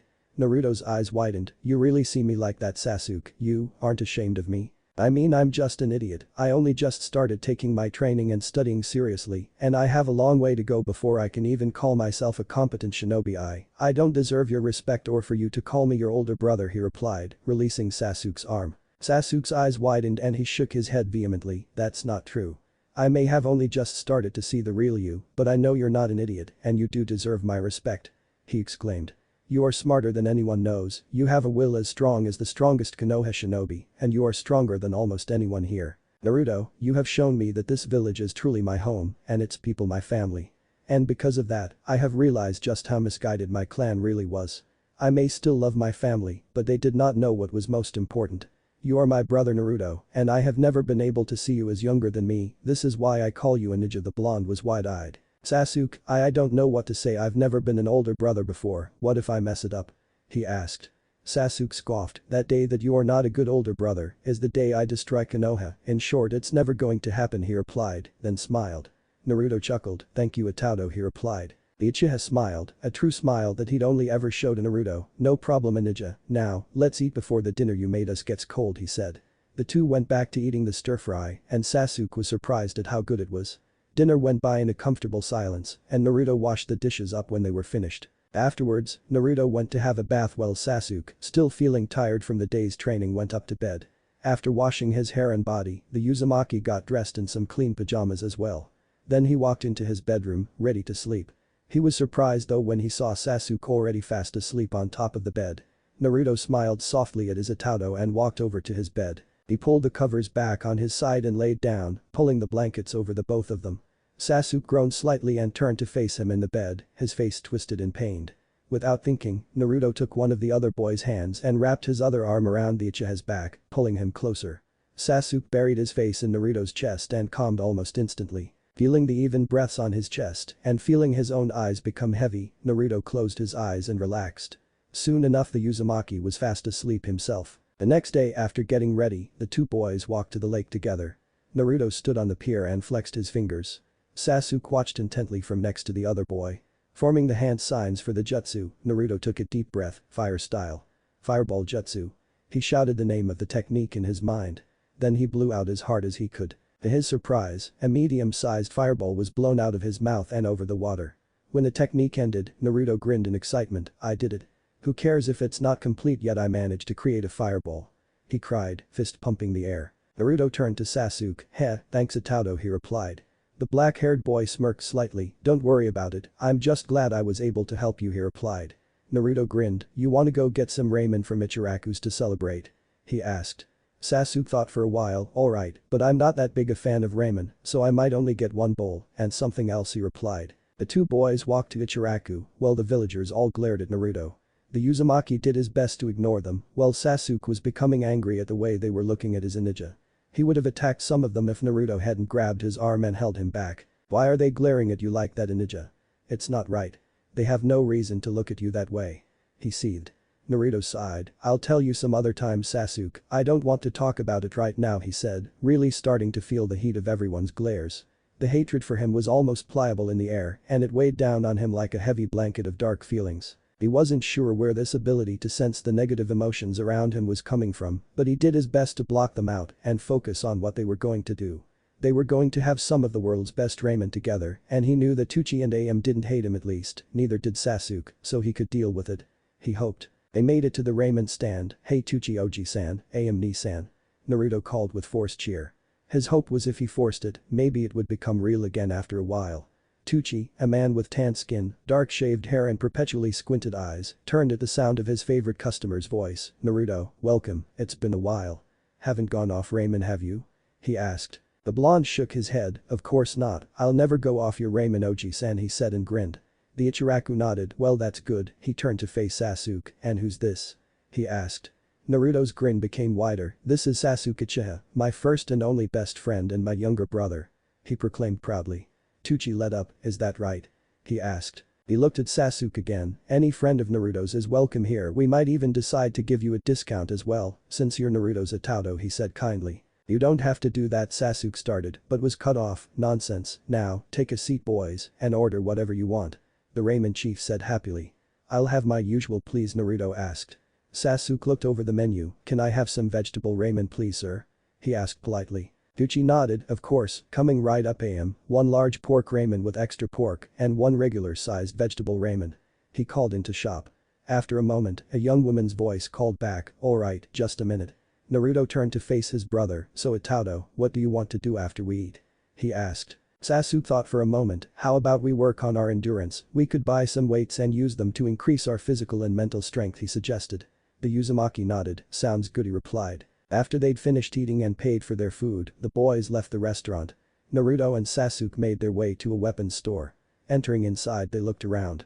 There were all kinds of weapons everywhere on the walls, on benches, everywhere except the ceiling and the floor. A man came up to them, hello there, welcome to my shop, please, feel free to browse and choose anything you like he said cheerfully. Naruto nodded, thank you very much he replied.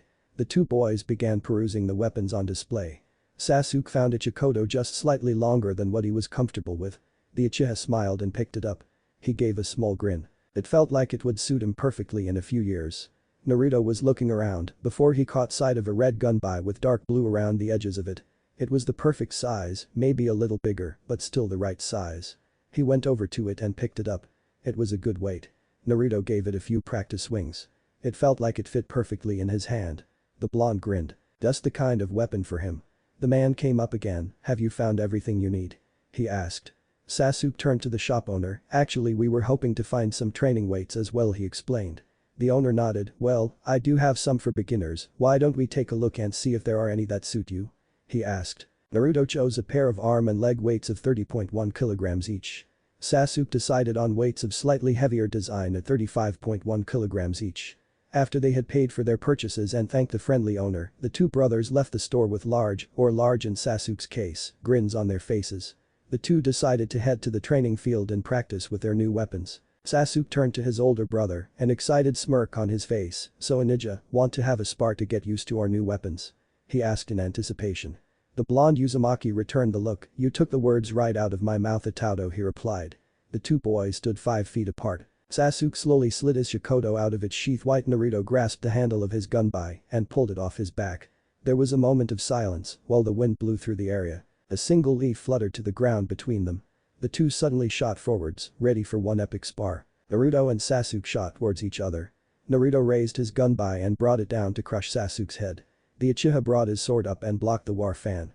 Sasuke grunted under the weight of not only Naruto's weapon, but also his weights.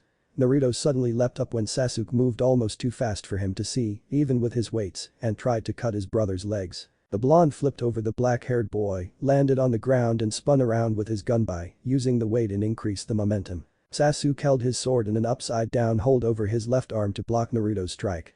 The strength behind the attack caused the Uchiha to grunt slightly in exertion. Naruto's front leg suddenly snapped out and hooked itself around Sasuke's.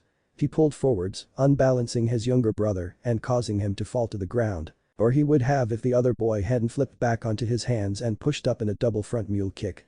The attack connected with Naruto's stomach, winding him.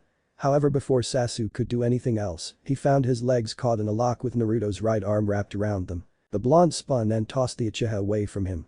Sasuke twisted in midair and planted his feet and hands into the dirt, slowing and eventually stopping his momentum. Feeling a displacement in the air right in front of him, he looked up just in time to see Naruto sending a punch towards his face. Sasuke crossed his arms to block his face and caught his ninja's fist in one hand, then he twisted his body so that he was using all his weight and threw the blonde over his shoulder, flipping over to land on the blonde's chest and aiming a punch for his face. Naruto, however, dodged the punch by moving his head to the side, then punched Sasuke in the face instead. Sasuke fell back onto the ground, with Naruto on top of him this time. When he opened his eyes, he saw Naruto's fist right in front of his face. However, the Uzumaki stopped just short of hitting him. He then stood up. Sasuke groaned, damn it he muttered. Naruto grinned, you did really well Itato, I'm impressed. He said. Sasuke looked down, but I only hit you once. He asked in confusion. Naruto chuckled, it was still a hit and I think you did a good job Sasuke, don't get so down on yourself he replied. The Uchiha looked up at him with a small smile, arigato ninja he said. The Uzumaki wrapped one arm around his brother's shoulders, what do you want to do now? He asked. Sasuke shrugged, I don't know, I don't have many hobbies he replied. Naruto tilted his head in thought before he lit up, well then, that is what we should do. He exclaimed. The black-haired boy looked confused, what? He asked.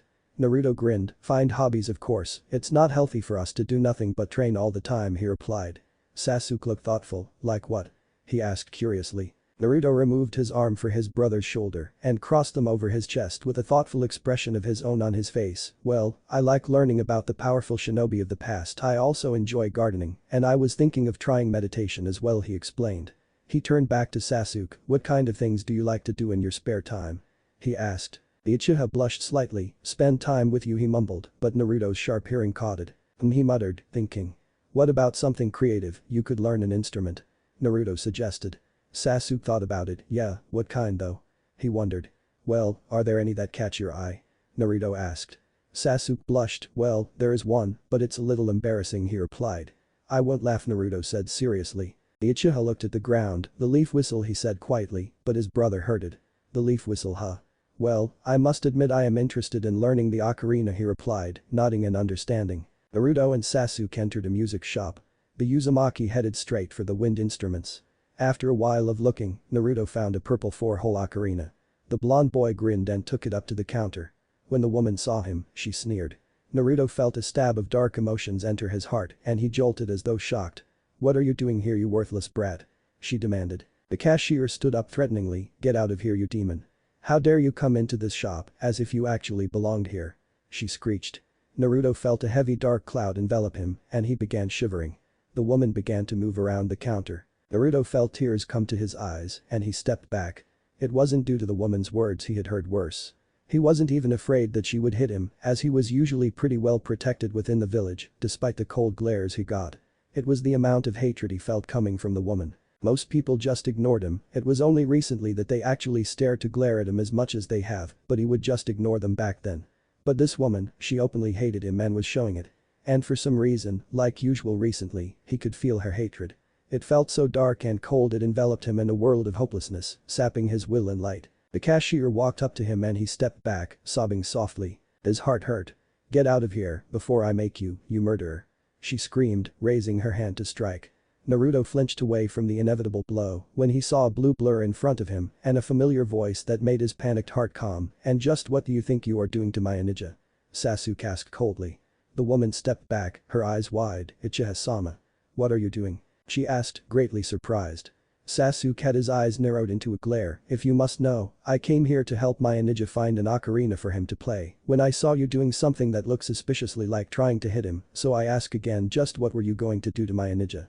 He asked, voice calm, but eyes steely. The civilian woman spluttered unintelligibly for a moment but went quiet when she saw Sasuke's eyes begin smoldering with quiet fury. She paled and Sasuke walked up to the desk. He raised his hand and placed enough money for Naruto's ocarina onto the counter. Here, take the money, but don't expect us to come back, he said, leaving with his older brother walking behind him and the terrified owner standing shivering behind the counter. As they walked, Sasuke glared harshly at anyone who even glanced their way, causing everyone to look away nervously and avoid the two boys. As they left the majority of the villagers behind, Sasuke seemed to calm slowly. Naruto walked silently up to his younger brother. Hey, he said softly. The Uchiha turned to the blonde and his dark glare melted into a concerned look. Are you alright? He asked. Naruto smiled. I'll be fine, I'm used to it, he replied. Sasuke scowled. You shouldn't be. He exclaimed angrily. Naruto's smile turned sad. But I am for now, there's nothing I can do to change that, he replied. But one day, I will show all of them that I am someone they can trust to protect them, and I'm sure they will change their minds, Naruto spoke. Sasuke frowned. And ninja, how do you do it? How do you just take everyone's hatred and continue to want to protect them? I said before that I wanted this village to become my family, but when so many of them treat you the way they do, he shook his head. I don't know, ninja. I just don't know. Naruto placed his hand onto Hisato's shoulder. Sasuke, I continue to protect them because I know that one day they will accept me because I will show them who I really am. I am Naruto Uzumaki, and I will be the Hokage one day, he said in determination.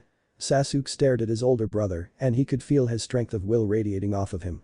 He knew that he wasn't like Naruto, but maybe he could try to be. He nodded. I understand, ninja, he replied as they walked back home. Deep within a mountain in the land of grass, 9 of the most powerful shinobi in the elemental nations were gathered.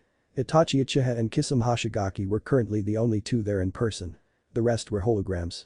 Leader Sama turned to the shark man. Kisame, I want you to track down an old acquaintance of the Akatsukis and find some information about his village leader, he ordered. The blue man nodded. Sure thing, I might find something to shred along the way, he replied, grinning toothily. He then turned to the Uchiha. Itachi, I want you to travel to Konoha and find new information on the Kyuubi Jinchuriki, do you understand?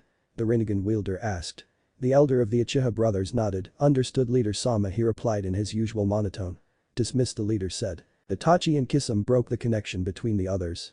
Kisame stood up and stretched, while the Uchiha stood with his usual grace. Well, good luck Itachi, but I know you won't need it, Kisame said with a feral grin. Itachi nodded slightly, before he turned away and vanished in a sealless, soundless, smokeless Shushin. The elder Uchiha found it ridiculously easy to sneak past the Chunin guarding the gates of his old home. As he walked through Konoha, he simply said a genjutsu on anyone he passed to make them see a normal-looking man with brown hair and green eyes. As he walked, he took the time to look around his village. It hadn't changed much since he'd been gone. Suddenly he saw a flash of gold in his peripheral vision. Turning to it, Itachi's eyes widened when he saw his younger brother and the Kyuubi Jinchuriki walking together. Sasuke had a Chikoto tied to his hip, while Naruto had a blue and red gunbai strapped to his back. Silently, the double agent followed them. The two boys went to a training field and Itachi watched from in a tree as they both removed their weapons and proceeded to engage in a spar. Itachi smiled proudly as his little brother handled his Chikoto masterfully. But he was ultimately defeated by Naruto. Damn it, he heard Sasuke mutter. Naruto grinned at him. You did really well Itato, I'm impressed, he said. Itachi's eyes widened. Naruto saw Sasuke as a little brother as well. Sasuke looked down, but I only managed to hit you once. He asked in confusion. The blonde boy chuckled, it was still a hit and I think you did a good job Sasuke, don't get so down on yourself, he said reassuringly. Sasuke looked up at Naruto with a small smile. Arigato ninja, he replied. Itachi's eyes widened once more. Now Sasuke saw the Jinchuriki as an older brother. After a moment the elder Uchiha smiled softly. It seemed that his baby brother had another older brother to take care of him, while Itachi couldn't. He was happy for Sasuke, really he was. The Uzumaki wrapped one arm around Sasuke's shoulders. So, what do you want to do now? He asked. Sasuke shrugged. I don't know, I don't have many hobbies, he replied. Itachi frowned. Why not? Naruto tilted his head before his face lit up. Well then, that is what we should do. The boy exclaimed. Sasuke looked confused. What? He asked. Naruto grinned. Find hobbies, of course, it's not healthy for us to do nothing but train all the time, he replied. Itachi nodded. That was a good idea. His younger brother looked thoughtful. Like what? He asked curiously. Naruto removed his arm from Sasuke's shoulder and crossed them over his chest with a thoughtful expression of his own on his face. Well, I like learning about the powerful shinobi of the past. I also enjoy gardening, and I was thinking of trying meditation as well. He paused and turned back to Sasuke. What kind of things do you like to do in your spare time? He asked. The younger Uchiha blushed slightly. Spend time with you, he mumbled, but Itachi was able to read his younger brother's lips, and by the look on his face, Naruto had heard what he'd said as well. He hummed, looking thoughtful. What about something creative? You could learn an instrument. He suggested. Sasuke thought about it. Yeah, what kind though? He asked. Well, are there any that catch your eye? Naruto asked. The younger Uchiha blushed. Well, there is one, but it's a little embarrassing, he replied. I won't laugh, the blonde boy said seriously. Sasuke turned his gaze to the ground. The leaf whistle, he replied quietly, but both brothers heard it. The leaf whistle, interesting, Itachi thought to himself. The leaf whistle, huh? Well, I must admit I am interested in learning the ocarina, Naruto said, nodding. Itachi followed the two boys as they walked through the streets of the village. They soon entered a music shop. Transforming into a normal-looking Konoha Chunin, the Uchiha went into the building after his brother and Naruto. He watched as Naruto walked about and examined the instruments. The blonde boy picked up a 4-hole ocarina and grinned. He went up to the counter with his selection so as to buy it. However, when the woman saw him, she bared her teeth in a sneer and Naruto flinched. Itachi narrowed his eyes. When he was still living in the village, he sometimes had to switch duties with Kakashi, and as such, he would guard the boy. Despite it being the Akatsuki's mission to gather the Jinchuriki, and as such might possibly be his mission eventually, he always had been a caring person. Watching an innocent young boy, especially one that he'd watched over, get treated this way truly did hurt him. What are you doing here, you worthless brat? The cashier demanded to know. She stood up threateningly. Get out of here, you demon. How dare you come into this shop as if you actually belonged here? She screeched. Naruto began shivering. The woman began moving around the counter. Itachi watched as tears came to Naruto's eyes and he stepped back. The elder Uchiha frowned. Yes, the blonde boy was young still, but he had never known him to cry so easily when he used to watch over him. Even then he had mostly tried to ignore those kinds of comments. He concluded that it must be something else that was making him act like this. Get out of here before I make you, you murderer. The woman screamed, raising her hand to strike the blonde. Naruto flinched away before Itachi saw his younger brother move so fast that to the civilian Sasuke would have just looked like a blur. And just what do you think you are doing to my ninja? He asked in a cold voice. The woman stepped back, her eyes wide. "Ichiha-sama. What are you doing?" she asked, greatly surprised. Itachi rolled his eyes. Stupid woman couldn't even comprehend the fact that his younger brother cared about Naruto. The younger Uchiha glared at the woman. "If you must know, I came here to help my ninja find an ocarina for him to play. When I saw you doing something that looked suspiciously like trying to hit him, so I ask again, just what were you going to do to my ninja?" Sasuke asked, voice calm, but Itachi saw that his eyes were steely. The civilian woman spluttered for a moment but became quiet when Sasuke's eyes began smoldering with a quiet fury, one that Itachi had only ever seen on the night that he was forced to murder their clan. The cashier paled when Sasuke walked up to the counter. He raised his hand and placed enough money for Naruto's ocarina onto the bench. "Here, take the money, but don't expect us to come back," he said, leaving with Naruto walking behind him. Itachi looked around slowly before sighing, like he couldn't find what he was looking for before exiting the shop, sparing one last glance at the shivering shop owner. Following his brother and Naruto silently again, the elder Uchiha watched as Sasuke glared darkly at everyone who looked at them. The three soon left the crowded areas of the village, where Sasuke slowly calmed. Naruto walked silently up to their younger brother. "Hey," he said softly. The younger Uchiha turned to the blonde, and his glare became a concerned look. "Are you alright?" he asked. Naruto smiled. "I'll be fine, I'm used to it," he replied. Sasuke scowled. "You shouldn't be," he exclaimed harshly. The blonde smile became sad. "But I am for now, there's nothing I can do to change that, but one day, I will show all of them that I am someone they can trust to protect them, and I'm sure they will change their minds." Naruto spoke. Sasuke frowned. "And ninja, how do you do it? How do you just take everyone's hatred and continue to want to protect them? I said before that I wanted this village to become my family, but when so many of them treat you the way they do." He shook his head. "I don't know, ninja, I just don't know." Itachi smiled sadly. That sounded a lot like his situation if things had been different. Maybe he and Naruto-kun could have been friends as well. Naruto placed his hand on Sasuke's shoulder. "Sasuke, I continue to protect them because I know that one day they will accept me, because I will show them who I really am. I am Naruto Uzumaki, and I will be the Hokage one day," he said with determination. Both Itachi and Sasuke stared at the blonde boy, and the older Uchiha could see the determination and will in Naruto's eyes. Sasuke nodded. "I understand, ninja," he replied, before both turned and began walking again. Itachi continued to follow the two boys until they reached a house that he recognized as the same house Naruto's parents lived in before the Kyuubi attack. After they entered, Itachi decided he'd seen enough and vanished in a smokeless shushin. As he left his home, he smiled slightly. "It seems that you have changed for the better, Sasuke. Thank you, Naruto-kun, for taking care of him," he thought as he began his journey back to the Akatsuki base. The day Sasuke was practicing his leaf whistle, but Naruto was intent on doing something completely different. He was sitting in the forest and deep in meditation. As he focused his senses inward, he suddenly felt his mind pulled away from his body. Naruto's eyes suddenly snapped open upon hearing water dripping. When he saw his mindscape, the Uzumaki's eyebrow twitched. It was an endless stretch of dark corridor with pipes lining the ceiling and water covering the floor. Seriously? His mindscape was a sewer. Naruto sighed deeply and stood up. Well, he would see about changing it later, right now he had something to do. Looking around, the boy tried to locate his tenant. Suddenly, he heard what sounded like breathing coming from the left. Shrugging, Naruto decided to follow the sound. Walking through the sewer, the blonde was at least glad that it was only water pooling around his ankles. Slowly he began to see a light up ahead. As he emerged into the light, he saw that he was standing in a gargantuan room with a cage as high as the ceiling, which he couldn't even see as it was so high. Suddenly a growl echoed through the room, causing Naruto to turn his head to the bars of the cage. He walked forward slowly until he was standing before the cage, but still a distance away just in case. He breathed out slowly before breathing in deeply. Naruto opened his mouth. "Kyuubi," he said in a clear voice. A low growl sounded throughout the room. Then a pair of red slitted eyes opened in the darkness of the cage.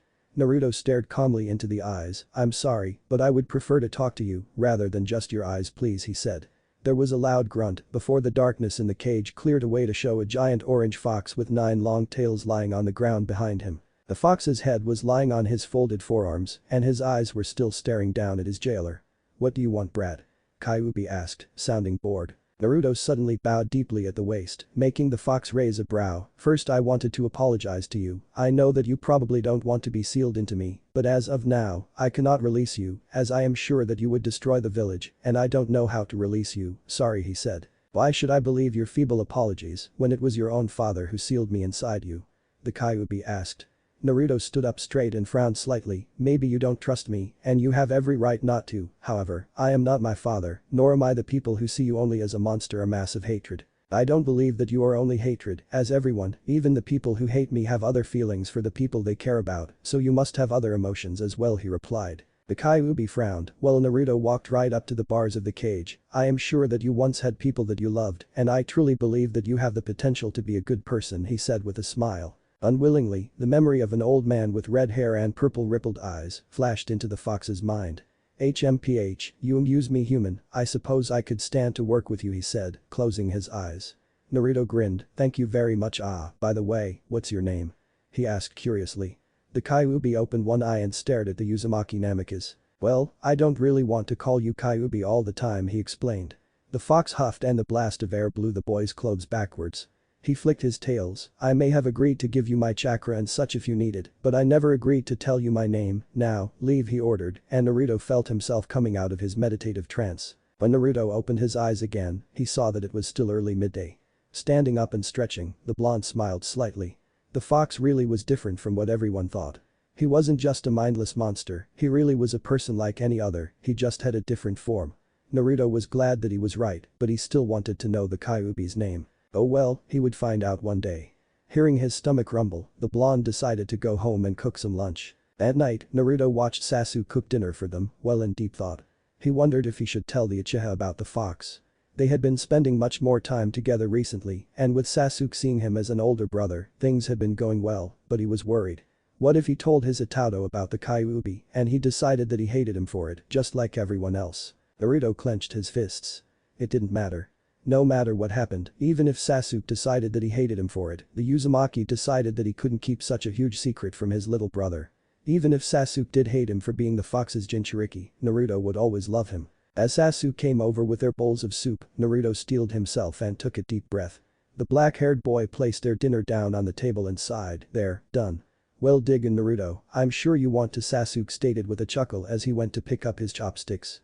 Soon enough though, the chronologically older boy realized that his brother wasn't eating. He paused and looked up at Naruto, what's wrong Ninja? He asked, frowning in concern. Naruto clenched his teeth no. He was not going to be a coward. Hey Sasuke, what would you say if I told you that I'd found out why all the adults hate me? He asked softly. The Uchiha's eyes widened, you have. Tell me. What could possibly be so bad to make them hate you? He asked. Naruto shivered then sighed deeply. Sasuke narrowed his eyes, is it really that bad? He asked worriedly. The Uzumaki stared at his hands. They were slightly tanned and roughed up from all his time spent training outside, but they weren't the hands of a monster. What if Sasuke thought he was though? No. He would not back out of this. Sasuke deserved to know the truth and make his own opinions. Today I was meditating while you practiced your leaf whistle. I managed to get into my mindscape. Well there I found something not very good Naruto began, choosing his words carefully. He didn't want to offend the Kyuubi, he wanted to befriend him. There's something inside my body, something that was sealed into me a long time ago, and it's something that everyone hates me for, the blonde said with a shiver.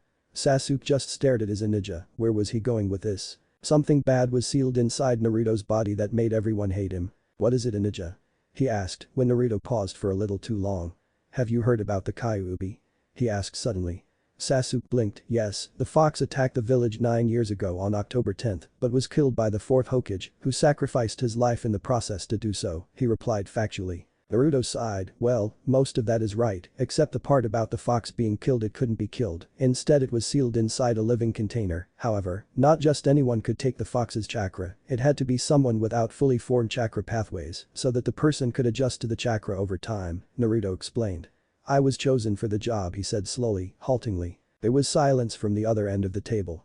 Naruto took a calming breath, but his heart was still pounding with panic. I understand if you don't want to spend time with me anymore, and I'll also understand if you hate me now and think I'm a monster. You're entitled to your own opinions after all, but even if that's the case, I won't. You're my precious Itato now, so even if you do push me away, I won't let you no matter what. Even if we're not related by blood, you'll still be my brother. Even if you do hate me, I'll always love you Sasuke, I promise. The blonde trembled slightly as he kept his head down and waited for the shouting, the disgust, the dark feelings of hatred to be directed towards him. However, he wasn't expecting the tackle hug that knocked him to the floor.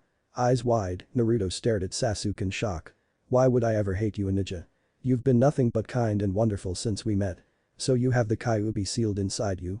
So what? That doesn't change you from the person I've known for the last few weeks or so. Sasuke paused to take a breath and look up at Naruto. You're my precious ninja, and you keep us all safe from the fox. If the villagers can't see that, then they're the dumb ones. I will never hate you or think of you as anything less than what you are, a hero. One who not only keeps everyone safe from the Kyuubi's retribution, but also one who saved me from falling into darkness and hatred. The Uchiha smiled at him. I love you, ninja, and I always will, he said. Naruto blinked dumbly for a moment, taking time to process everything that was said.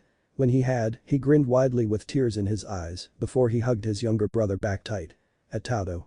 Thank you. I can't even begin to explain how much this all means to me, but I promise, I will do everything in my power to show you how much it does. I love you so much, Sasuke, you're my most precious Ataudo, and I will always protect you and believe in you too.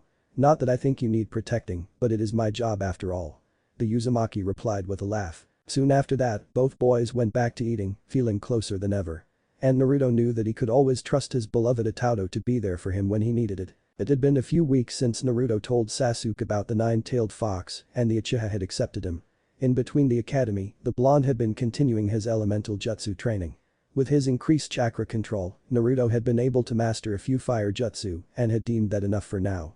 He had since moved on to lightning jutsu. Despite their new closeness and Naruto's divulgence of one of his secrets, he still hadn't told Sasuke about his bloodline or who his parents were.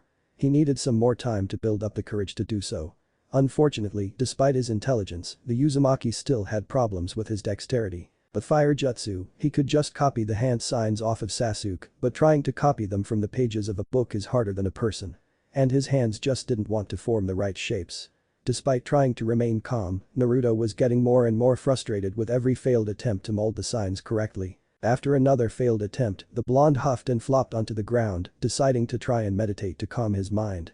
Feeling the familiar pull, Naruto let himself fall into his mindscape. Opening his eyes, the ninja in training found himself in front of his tenant's cage. The giant fox seemed to be asleep. Naruto didn't want to wake him, but he had the feeling that all wasn't as it seemed. He entered the cage and walked right up to the fox. Then he climbed up and sat right on the Kyuubi's nose. There was a moment of silence before he felt something huge quickly smack him off. Slowing his movement in the air until he was just hovering, Naruto turned around to face the fox, who was staring lazily at him. He grinned. Ha. I knew you weren't really asleep. He exclaimed, pointing at him.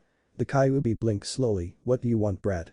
He asked in a bored tone of voice. Naruto crossed his arms. Well, I thought since we're both bored, we could maybe do something to get to know each other better, he replied with a smile. The giant fox huffed. And what makes you think I want to get to know you, or even let you get to know me? He asked. The Uzumaki stared up at him. Well, I already know you a little bit. I know you not just the massive hatred everyone sees you as, but instead an actual intelligent person, he began, then grinned. But I want to know more, and it wouldn't hurt to get to know me, would it? I mean, we're going to be together for the rest of our lives, Naruto replied. The Kyuubi closed his eyes. Humph, you mean the rest of your life? I'm a massive chakra. When you die, I'll just reform, he replied. The blonde nodded. Well, yeah, but you'll still lose your form and have to redo it, right? That's basically as close as you can get to dying for a while anyway, Naruto replied. Come on, it'll be fun. He said. The fox huffed, but the lazy way he did it made it almost seem like a sigh. Fine, whatever, just make sure you keep your voice down, Braddy replied. The blonde Uzumaki grinned. Great. Let's see, what's your favorite color? He asked. The Kyuubi huffed again. Amaranthine, a shade of purple. It was the first color I ever saw, he replied lazily. He wouldn't say what it was that was amaranthine, the brat didn't deserve that yet. Naruto thought for a moment, then looked up again. Can you show me? He asked. The Kyuubi rolled his eyes before concentrating on the water at their feet. Having been in this mindscape for a long time, even when sealed he had a bit of control. The water's reflection changed to show a light metallic purple color. The boy grinned. Cool. My favorite color is orange, he replied, looking up again. Your turn for a question. He said happily. The fox stared at him for a long moment. Why do you like the Uchiha so much? He asked. The blonde perked up. You mean Sasuke? Well, he's my Ataudo, and he paused as the Kyuubi snorted. He's not your brother, you've claimed him as your brother, but what is so important about that brat that you would be so attached to him? Why do you see him as your brother? That clan is full of nothing but darkness and hatred, and Sasuke is no different. What's so special about him that you would want to be his brother? He asked. Naruto looked down at the water. He was silent for a moment before he reached down and began tracing shapes in the water's surface. If you want me to explain it, well, I don't know if I can, at least not in words anyway. It's more than just words, more than just what we call each other. I honestly don't know why I'm so attached to Sasuke or why I see him as a younger brother. But I do know that every time I see Sasuke, I feel such a strong bond with him that I can't deny it. He is my brother, even if we're not related by blood. As for why he sees me as an older brother, I don't know. But despite what he's been through, that's how he's chosen to view me. Maybe it's because despite everything he really does want an older brother. Maybe he just wants to feel safe again after everything he's been through and he's decided that I am that safety. I don't know. But what I do know is this, the Uzumaki paused and smiled up at the fox. No matter if our ages say it should be the other way around, no matter if we're not blood related, no matter if I might end up subconsciously being compared with Itachi, Sasuke has chosen me to be his new older brother, and I will never let him down for as long as I live. Naruto smiled and cocked his head to the side again. My turn now, he said happily. A while later, our blonde hero was taking a walk around the village, ignoring everyone else on his way to his destination. He was getting some food for dinner. It seemed without either realizing it, he and Sasuke had practically moved in together. Well, they were brothers now after all, it was only right. Despite his decision to ignore everyone, he overheard some Chunin Kunoichi talking amongst each other. Did that seriously happen? One asked. The other nodded. Hi, my sensei said a tiger has broken out of the forest of death. Everyone's looking for it right now. She replied. Whoa. I hope they find it soon and it doesn't get into the village. Her friend said worriedly. The other Chunin giggled. What? You not scared, are you? She asked. At this point Naruto tuned them out again. The tiger broke out of the forest of death. That was bad. Well, they'd just stick to the village then where the large concentration of chakra would scare it away until it was caught. Wait, what was that? He could feel someone's chakra flaring wildly in a panic. Was someone in trouble? Wait, no, that was Sasuke's chakra. It was coming from the forest. Sasuke. He cried as he dropped his shopping and leapt into the air to the top of a nearby building and rushed as fast as he could to where he could feel his brother's chakra. I'm coming, Itato. Just hold on. He thought, forcing himself to calm down. He was terrified for his younger brother, but panicking wouldn't save Sasuke. He just had to get there as fast as he could, then he could deal with whatever was threatening his brother. There would be a time to be enraged that something had tried to hurt his precious Itato later, but that time wasn't now. Please let me get there in time. He begged to anyone who was listening as he sped towards the forest. Meanwhile Sasuke was running for his life from the huge tiger that was chasing him through the forest. He glanced back at the animal. That thing is huge, and it's smashing straight through trees, he thought as another tree slammed into the ground. It's no normal tiger, that's for sure. He turned back to face the front and jumped to another tree. I have to get back to the village. I used so much chakra during training, there's no way I can face this thing. Sasuke was tiring out quickly, he needed to get away. Suddenly he tripped on a branch and fell to the ground, slamming into it hard. The boy tried to pick himself up, but his leg screamed in protest, and he bit down on a scream of his own. Hearing a low threatening growl behind him, Sasuke flipped around to see the huge predator stalking towards him. Sasuke pulled himself backwards with his arms and his one good leg. Normally in this kind of situation he'd fight till the end, but he was in a bad spot. He had no weapons on him as he'd been training with his fire-style jutsu. He was low on chakra from said training. And now his leg was injured so he couldn't run away. Is this it? Is this how I'm gonna die? After everything, this is what kills me? Not an enemy ninja or anything. But there were so many things I wanted to do. I wanted to restore my clan and help Naruto with his. I wanted to find out why Itachi did what he did. I wanted to help Naruto achieve his dream. Hell, I haven't even awakened my Sharingan yet. I don't want to die this way. Sasuke thought. The tiger roared and leapt at him. The Uchiha covered his face with his arm. I never even got to say goodbye to Naruto. Suddenly he felt someone grab him and move very fast. Sasuke opened his eyes and gasped with relief. Naruto and ninja. He cried as he saw who held him. Naruto's eyes were steely and his face was set into a stern frown. Sasuke almost shivered at seeing it. The blonde looked down at him. Are you alright? He asked, voice carrying just a small amount of its former warmth. The Uchiha shivered. Naruto was exuding so much rage that it scared him. Finally he got his voice working again. My chakra's really low from training, and I hurt my leg when I tripped on a branch, but the tiger didn't hurt me, Sasuke replied. Naruto nodded, then turned to face his growling opponent. Go, get as far away from here as you can, the blonde said calmly. The Uchiha nodded and limped towards the trees as fast as he could. When he got there he turned to stare at his older brother. Right now Naruto was the angriest he'd even see him. That could only mean that the tiger wouldn't be leaving here alive. It was true that he didn't know a whole lot about his ninja's abilities, but he trusted in his brother's strength. Naruto had beaten him in every spar they'd had. And he knew that those were just friendly spars. Since the blonde was now getting serious, that could only mean that he was going to see something amazing. Meanwhile Naruto wasn't blaring at the tiger, in fact he looked perfectly calm on the outside. But inside he was enraged. "How dare you try to hurt my Itato," he hissed. The Uzumaki formed the hand signs ox, rabbit and monkey. Lightning chakra began to condense around his hand, so strong it was visible. Sasuke stared, amazed at this, but I thought a ninja had a fire nature. He thought in wonder. Even at nearly 10 years old, Sasuke knew how rare it was for anyone to have more than one chakra nature. The huge cat hissed and ran at the blonde. Naruto shot forwards in a blur of speed. Sasuke wanted to look away, but his gaze was locked on his older brother. The predator tried to swipe at the Uzumaki with his claws, but Naruto was moving too fast. He held up his hand as he ran past the animal and tore through the tiger's flesh.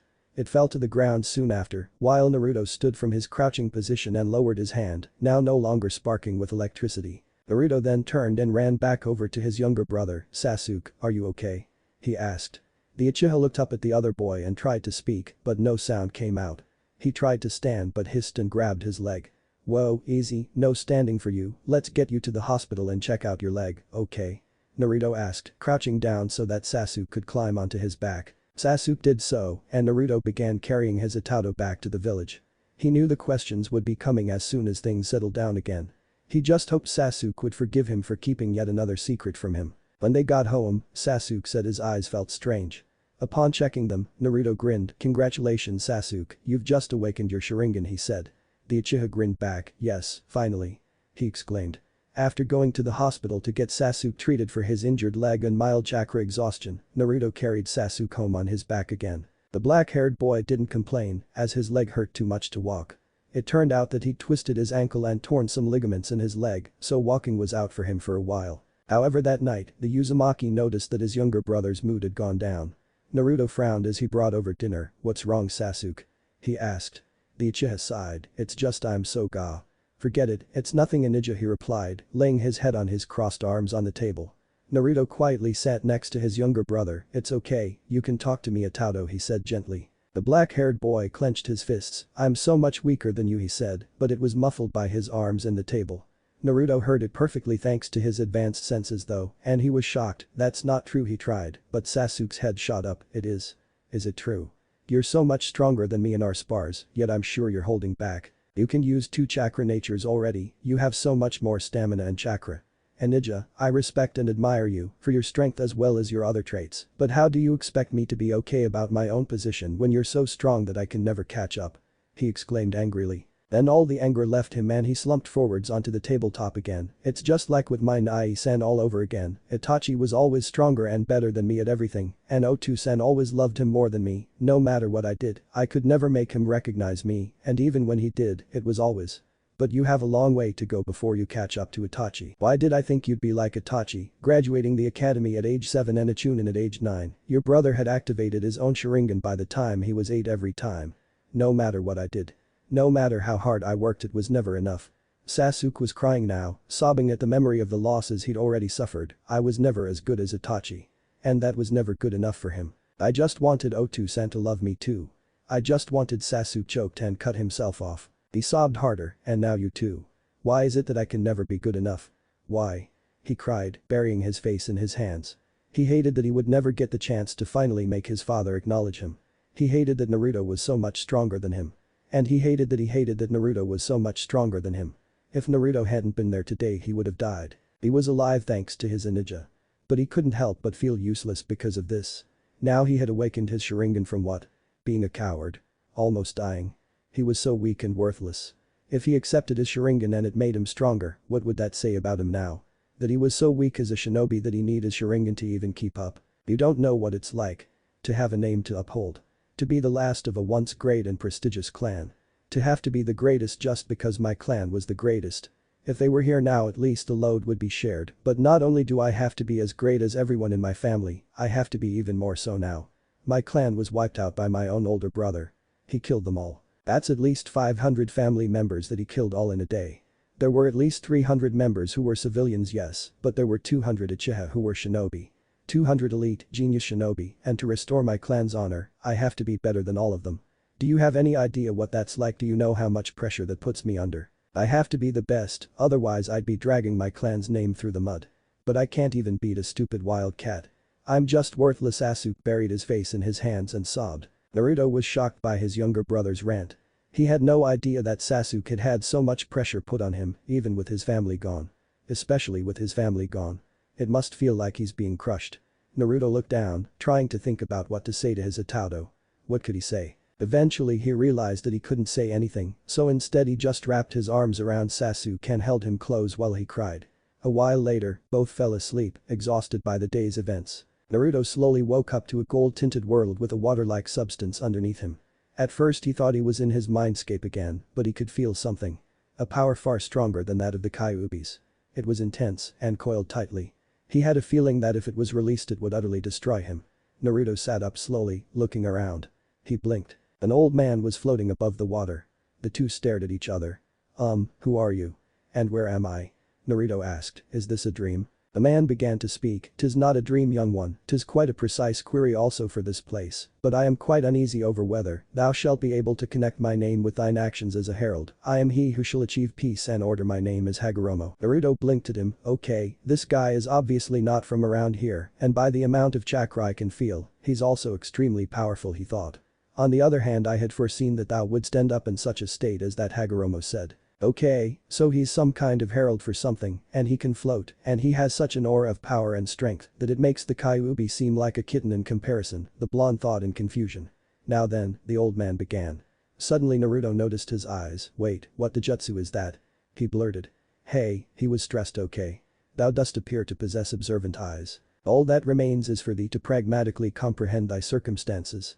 We are in a place that is akin to the inner mind. Naruto sighed and palmed his face. Just my luck that I would get to meet someone apparently really powerful and important, but I can't understand a thing he's saying, he muttered to himself, but the sage overheard. I am an anachronism. Over the passage of much time, cultural traditions and notion and ethics have brought about significant change. Each occurrence where I cross time and meet a reincarnate, I have come to sense greatly the differences between the other and myself. Naruto's eyebrow was twitching. He could understand part of what this old man was saying, but the majority of his words were still too confusing.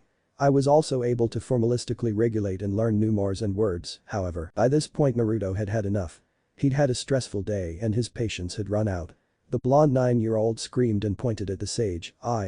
Shut up already. Your words are too confusing. Just tell me where I am and where my Itato is using normal Japanese. He exclaimed. Not just searching for words, but there is ambiguity in scholarship. If communication of wills cannot be achieved in addition to difficulty of definition, I see that I must speak simply taking into account current idealistic and materialistic thinking. Are you sure you're human? I mean, you seem really dignified, but the blonde said. It's not that he didn't appreciate this seemingly important figure coming to meet with him, he just wanted to know where he was and where Sasuke was. That's a bit much, don't you think? Not human. Well, maybe that ain't too far off. So anyway, Naruto was taken aback. Suddenly the old sage was talking really weirdly, even more so than before. Sorry, it's just that way of talking sounds weird coming from an old man like you. You should be just a bit more formal, otherwise you come off sounding kind of dumb. No offense, the blonde said, twitching slightly. Now you're going too far, no. What do you mean by dumb? Well, considering how I was talking before, I guess I can't blame you for that, the sage said. So, how's that? A little better? He asked. Yes, that's great. Naruto replied. Indeed, I'm getting the hang of it too, the old man said confidently. Naruto sighed. Finally I can talk with you. So anyway, where's Sasuke? Is he back at home awake? He asked. Sasuke is within a similar space in an alternate dimension. My double is speaking with him now. Anyway, I am a person of the past, long dead. A monk who wanders through this world as chakra, crossing generations, asserting the course of Ninshu, the teachings that I developed. My name is Hagoromo, the founder of Ninshu. I am also known as the sage of the six paths, Hagoromo explained. Naruto's eyes widened. He'd heard of this man. Although only as a myth comparable to a god that were written in fiction books. What? The sage of the six paths, Naruto exclaimed in shock and awe. Turns out he had been right about this man being hella powerful. The sage from the legends I've read about? He asked. Oh, so you know about me? Hagoromo asked. The Uzumaki blushed and rubbed the back of his head. No, not a lot, only what I've read in books from the library, he replied, embarrassed and keeping his gaze on the water beneath his feet. The sage suddenly reached out and gripped his staff. He thrust the ringed end into the water, causing it to ripple. Where it met the blonde 9-year-old's feet, the image of a young man with short brown spiky hair and bandages wrapped around his forehead appeared. He wore the same clothes as Hagoromo. You are my son, Asura's transmigrant. Both stared into the water at the young man before Hagoromo began to float over the water towards Naruto. Anyway, the conditions are all in place now. There are things I must entrust you with, the sage said. The blonde child stared up at the elderly man. Wait, what's a transmigrant and what do I have to do with your son? He asked in confusion. Well, first of all, a transmigrant is like and reincarnate, but what has been reincarnated is specifically the chakra soul and will, and as for your second question, you, Naruto, possess my younger son's chakra after all, I'm sure you already felt Asura's presence, yes? He asked. Naruto sighed and looked down, thinking over the mysterious bond he'd always felt with Sasuke. The first thing I want to tell you about is my mother and sons. Hagoromo tapped the water with the tip of the crescent part of his shakujo, causing a ringing sound to echo through the air and the water to ripple. The Uzumaki watched as another image was cast onto the water, this time of a very beautiful and regal-looking woman with long white hair, two strange horns on top of her head and wide eyes, like those of the Hyuga clan had. My mother, Kagaya Otsutsuki, came to this land of yours from a faraway place. She came in search of the fruit of the divine tree. The fruit is what chakra originally came from, hence its name is chakra fruit. The sage began, Kagaya consumed the fruit, attained power and subdued this land, Hagoromo continued. Naruto blinked rapidly, a faraway place. Now that sounds like an alien, he thought to himself. Mother was powerful, more powerful than any other. Some called my mother the rabbit goddess, and others came to consider her a demon. They both worshipped and feared her. Later Kagaya would birth two sons, I was one of them. The water had changed again to show Kagaya kneeling on the floor before two beds. One with a red-haired baby boy and the other with a white-haired baby. We brothers, to atone for the crimes our mother left behind, battled the Juubi, an incarnation of the divine tree, and sealed it inside me. The divine tree, robbed of its chakra fruit, went on a rampage in an attempt to recover it, Hagoromo explained, showing the monster that the divine tree had become. The scene changed again, to show Hagoromo standing in front of a sign with two symbols on it. On the left side was a blue crescent moon, while on the right side was a yellow circle, which was probably the sun. Two boys were standing on either side in front of each symbol. The boy with long brown spiky hair was standing before the moon symbol, and a boy with short brown spiky hair was before the sun symbol. They were facing each other and both performing the seal of confrontation. Much later, I had two sons of my own. I named the elder Indra and the younger Asura, and I taught them both ninju. But there was a huge difference between the two. One possessed genes containing my powerful chakra, and the other did not. And this difference manifested itself in a huge manner. The oldest was a genius and a prodigy, able to do everything by himself. But the younger son didn't have any talent and had to work incredibly hard as well as alongside others to be on par with Indra, the sage explained. Although, you don't seem to be that alike to Asura, well, that hardly matters, there have been transmigrants who have been prodigies before. An image of the first Hokage, Hashirama Senju, appeared in the water, such as Hashirama Senju for example, Hagoromo said. Wait, are you saying that not only am I the transmigrant of your youngest son, but also Hashirama Senju, the strongest Hokage in the Hidden Leaf Village? Naruto asked in wonder. The sage nodded, that's correct, also, Madara was the previous holder of Indra's chakra, he explained. Naruto sighed, of course he was, the blonde Uzumaki replied. Hagoromo then returned to his tales from the past. In order to attain power equal to that of his older brother, Asura need the cooperation of others, in addition to his own effort. The sage paused for a moment. While struggling though training, the power of bodily chakra, which I had bestowed upon Asura, awakened within him, and he attained power rivaling his brothers. He came to understand that he was able to become strong, thanks to the cooperation and help of those around him. He learned of the love for others that comes from cherishing others, and perceived that it was love that can achieve everything. Hagoromo paused again, in the way the younger one chose to live his life, I thought I caught a glimpse of new possibilities. I divided the power of the Juubi inside of me and named each of the pieces and believed that the bond known as love was true power. Before that though, I named the younger brother Asura the leader and guardian of Ninshu, believing that his older brother Indra would cooperate with his younger brother. The sage looked down with deep sadness in his eyes, however, Indra didn't accept my decision. And thus from that day on interminable conflict began. The water showed the images of two giants battling each other. One was golden with markings all over it and 6 arms. The other was a huge purple warrior, armor and all. The picture faded to white before going on to show hundreds of torii gates weaving around in lines. Even after their flesh perished, the chakra the two possessed continued to reincarnate across time without stopping over and over. And you Naruto are Asura's reincarnate, as I have already said. Yes, I can see it quite clearly with these eyes. Asura's chakra is firmly attached to your spirit. Naruto looked down, deep in thought. Hagoromo stared at the blonde Uzumaki, who was frowning in thought with his arms crossed. However, it seems that you had already expected something of the like to be true. Tell me Naruto, how long did you suspect that you held Asura's chakra? He asked. Naruto looked up. I never knew what it was, but whenever I was with Sasuke, I would feel such a strong brotherly connection with him also. I just had a feeling the first time I awakened my chakra properly, that there was something there, something else, that didn't come from myself. The Kyuubi the sage smiled. Ah yes, you have met Kurama now, haven't you? He asked. Naruto tilted his head. Kurama. Wait, is that his actual name? The blonde asked. Hagoromo nodded. Indeed, that's the name I gave him when I created him, he explained. The blonde was again shocked. You created the fox?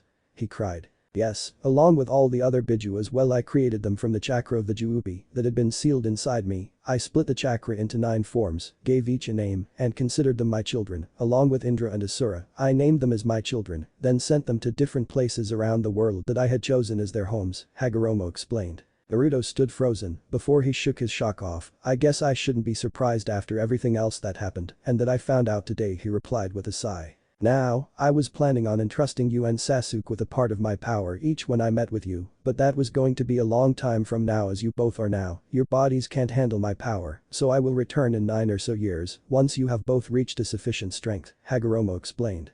Until then, a warning for you both, beware of red clouds. Farewell. Naruto felt himself fall unconscious again, darkness claiming his mind. When the blonde opened his eyes next, he saw the ceiling of his room. Naruto blinked several times. There's no way that could have been a dream, he thought. It wasn't a voice Naruto had only heard a few times said from within his mind. The blonde blinked again. Kurama? He asked.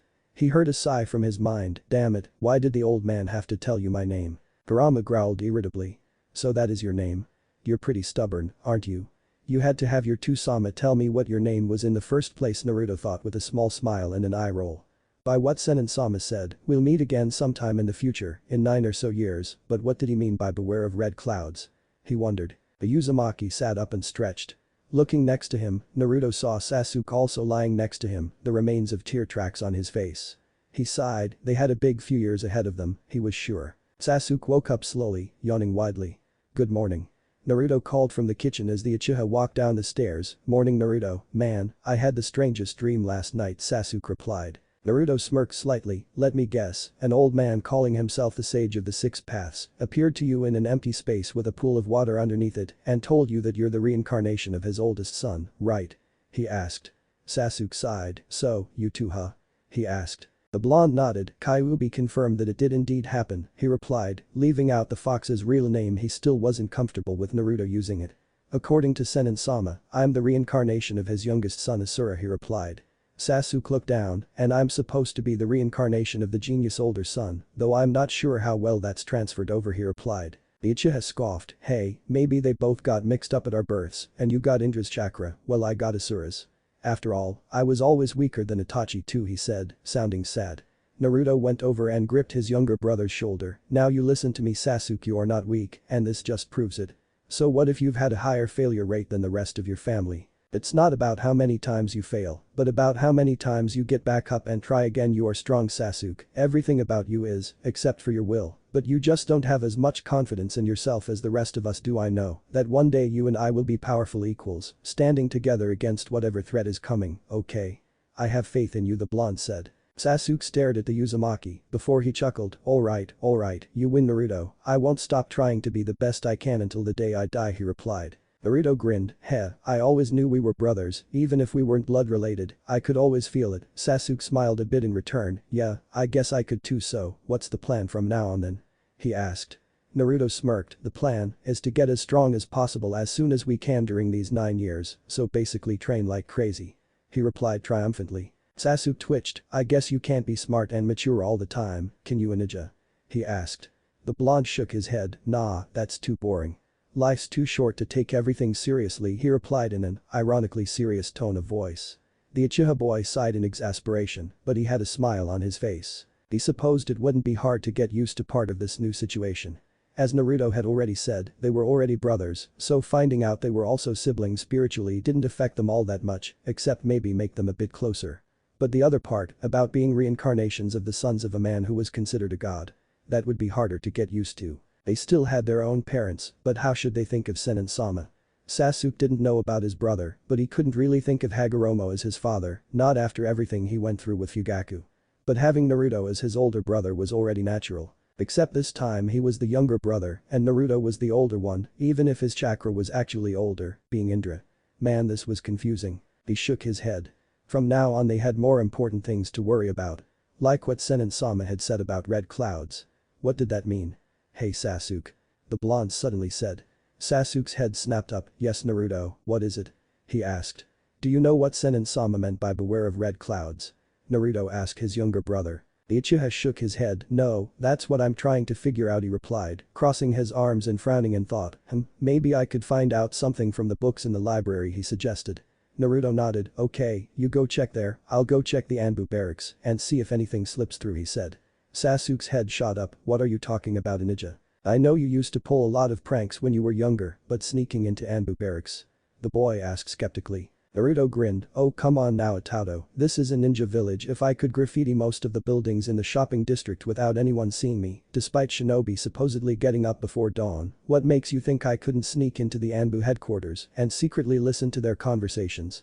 He asked with his grin turning into a wicked smirk. Sasuke also smirked in amusement. You are so awesome a ninja, he replied.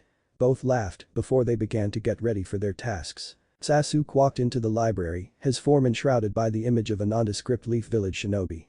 He sent a bored look to the woman at the counter before walking to the shinobi-only history section.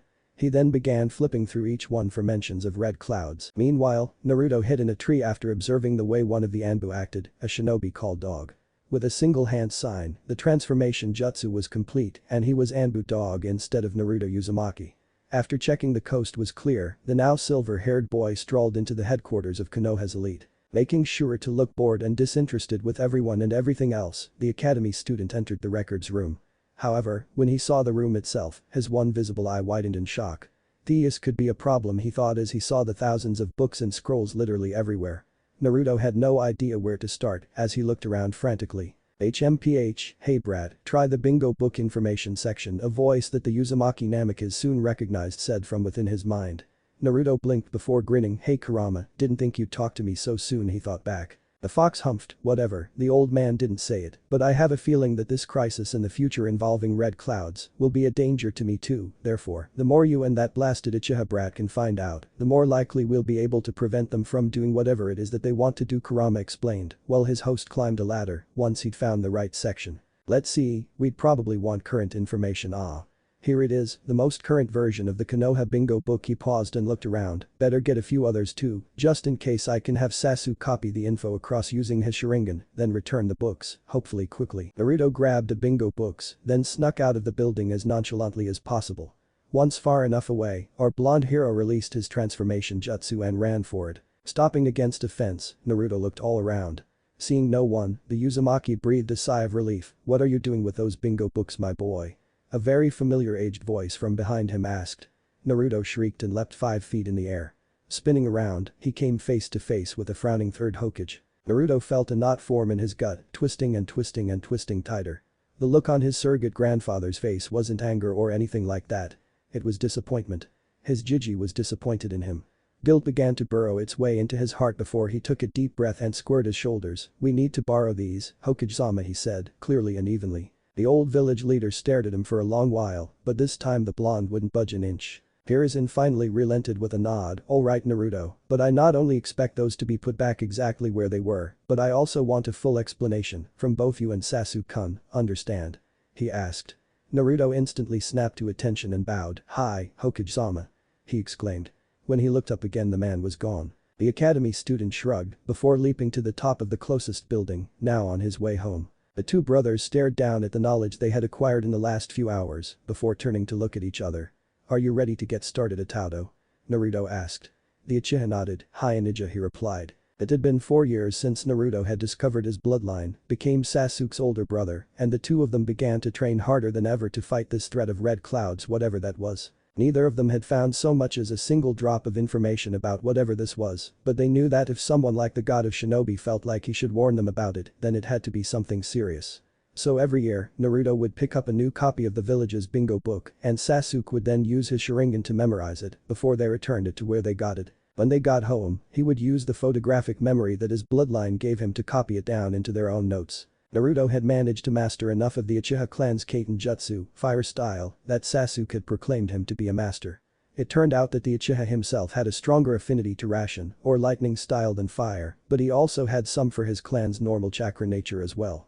Naruto had learnt another Raiden jutsu himself and was working on water next. He had two of the larger scale jutsu down, in fact he had a lot of large scale jutsu, though both boys attributed that to the Kyuubi. He still wouldn't let them say his name much, especially Sasuke, but his control was pretty crap still, so Naruto spent a lot of his free time, when he wasn't playing his ocarina, reading about the shinobi of the past, of training with his gunbai, which was still a little difficult for him because of his height, climbing trees, or recently, water walking. But all in all, Sasuke judged his ninja to be at mid to high Chunin level.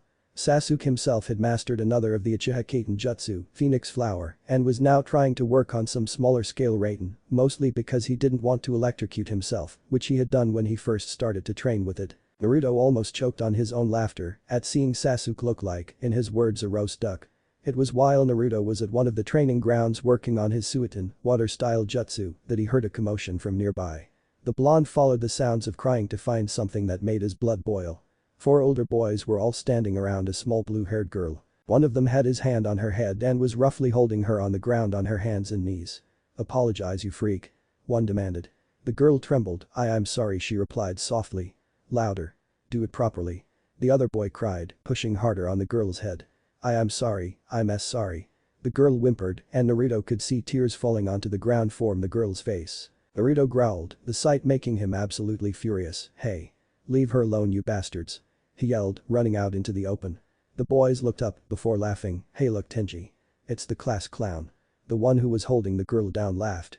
This just made the blonde angrier. "Get your hands off her, damn it," he yelled. The boys grinned cockily. "Oh, who's going to make us, you?" The one who was apparently the leader replied. The Uzumaki gained a determined look and slid into his fighting stance. He'd actually created this taijutsu style after his encounter with that giant tiger 5 years ago. Crouched low to the ground with his feet spread apart for balance and his arms up in a position to block easily. His hands meanwhile had the fingers curled like a tiger's claws. 3 of the boys ran at him. Naruto stepped back, letting one rush past him and overbalance. The second one actually managed to throw some punches, which the blonde managed to block with ease, before he swept the other boy's feet out from under him. The third came in for a regular punch. However, when Naruto blocked this one, the boy disappeared in a cloud of smoke to be replaced by a log. Substitution. So they are academy students, he thought, turning as his sharp ears picked up the sound of metal being drawn. The third bully was behind him and had just pulled out a kunai, and before he could do anything, he'd stabbed him in the back. The girl screamed. Naruto looked pained for a single moment before smirking. Then he turned into water which fell onto the ground in a puddle. "What?" the boy cried in shock and outrage. Suddenly he felt a kunai being held to his neck. "Don't move," the Uzumaki whispered from behind his opponent. Naruto glared at him. "I hate bastards like you people who don't have any idea what it means to be a comrade. What would you do if you ended up on a team with this girl and she'd become the team medic? You end up getting fatally hurt, but do you think she'd be inclined to help you? The bully who made her life hell as a child. If I were you and you really want to become a shinobi, I'd take a good long look at how I act and treat others, as well as who I make friends with. Because with the way all of you are headed, if you ever do become shinobi, you'll be dead in a week," the Uzumaki Namikaze whispered. He slowly moved his kunai away before the boy fell to the ground on his knees, obviously in shock. Naruto replaced his kunai and turned to smile at the girl. "Are you alright, Hinata-chan?" he asked. The wide-eyed girl blushed. "Hi, and Naruto-kun," she replied softly. "Alright, well then if you're okay, I have to get home, it's getting late and Itato is making dinner tonight. Can you get home by yourself?" Naruto asked. Before the girl could answer, the Uzumaki shook his head. "Actually, never mind, I'll just have a water clone walk you back," he replied. The blonde formed a hand sign Hinata had never seen, and from the puddle of water on the ground, another Naruto appeared. Hinata blinked. This had been a long day. "Take care of her, okay?" the original Naruto asked his water clone. The clone saluted. "Hi boss." It then turned to her. "Are you ready to go, Hinata-chan?" Hinata, feeling tired and overwhelmed, simply nodded. The original Naruto watched his water clone walking next to Hinata for a moment before turning away and beginning his journey home. After buying the ingredients for dinner, they were having curry tonight. Naruto disabled the security seals on Sasuke's house, being set to only their chakra and the Hokages, and entered. "I'm home, Sasuke, and I bought the ingredients you asked for," he called, slipping off his shoes at the Jenkin and stepping into the house. "Welcome home, ninja, I'm in the kitchen," the Uchiha called back. Naruto quickly entered said room and placed the shopping down on the counter next to Sasuke. "Hey Itato, how was your day off?" the Uzumaki asked curiously. Neither of them took many days off nowadays, but when they did, they would mostly practice their hobbies, which for Sasuke was mostly learning how to play his leaf whistle, as well as tend to his small tomato garden in the backyard of his house. Sasuke had also begun to draw pictures of all the things that upset him, made him angry or sad or hurt him. This was on Naruto's encouragement. If he couldn't draw a picture of a specific thing, then he would make one with images that represented his feelings. When one book was full, he would put it away, showing that the emotions were out now and gone. Then he would begin another. His ninja thought that this was a good way to release his emotions about what Itachi had done to their clan without becoming obsessed with revenge. He personally agreed. Well, he did what to find out why his other older brother had done what he'd done. The real reason, because the younger Uchiha wasn't buying the crap Itachi had told him about wanting to test his abilities. His current goal was to bring peace to the world alongside Naruto, as well as stop whatever this new threat was. Currently, Sasuke was chopping spices and meat for their dinner. So, did you get lots of training in for your bloodline ninja? Sasuke asked. The blonde hummed while closing his eyes. Well, it's defiantly coming along. He chuckled slightly. What is it, Naruto? The biologically older boy asked while stirring the sauce and checking the rice. Oh, I was just thinking about the day I told you about my bloodline, Sasuke, the other boy replied. Sasuke pouted with a blush. Do you have to, ninja? It's really embarrassing. The Uchiha would later deny with every fiber of his being and a passion as hot as the will of fire itself that he did not pout or whine. Naruto grinned cheekily and closed his eyes again. Ah, I remember it like it was yesterday, he replied teasingly. Naruto. Don't you dare have a flashback. If you do, I swear I'll. Flashback. The 10-year-old Naruto was pacing anxiously around his bedroom in the Uchiha compound. What do I do? What if I tell him and he hates me for it?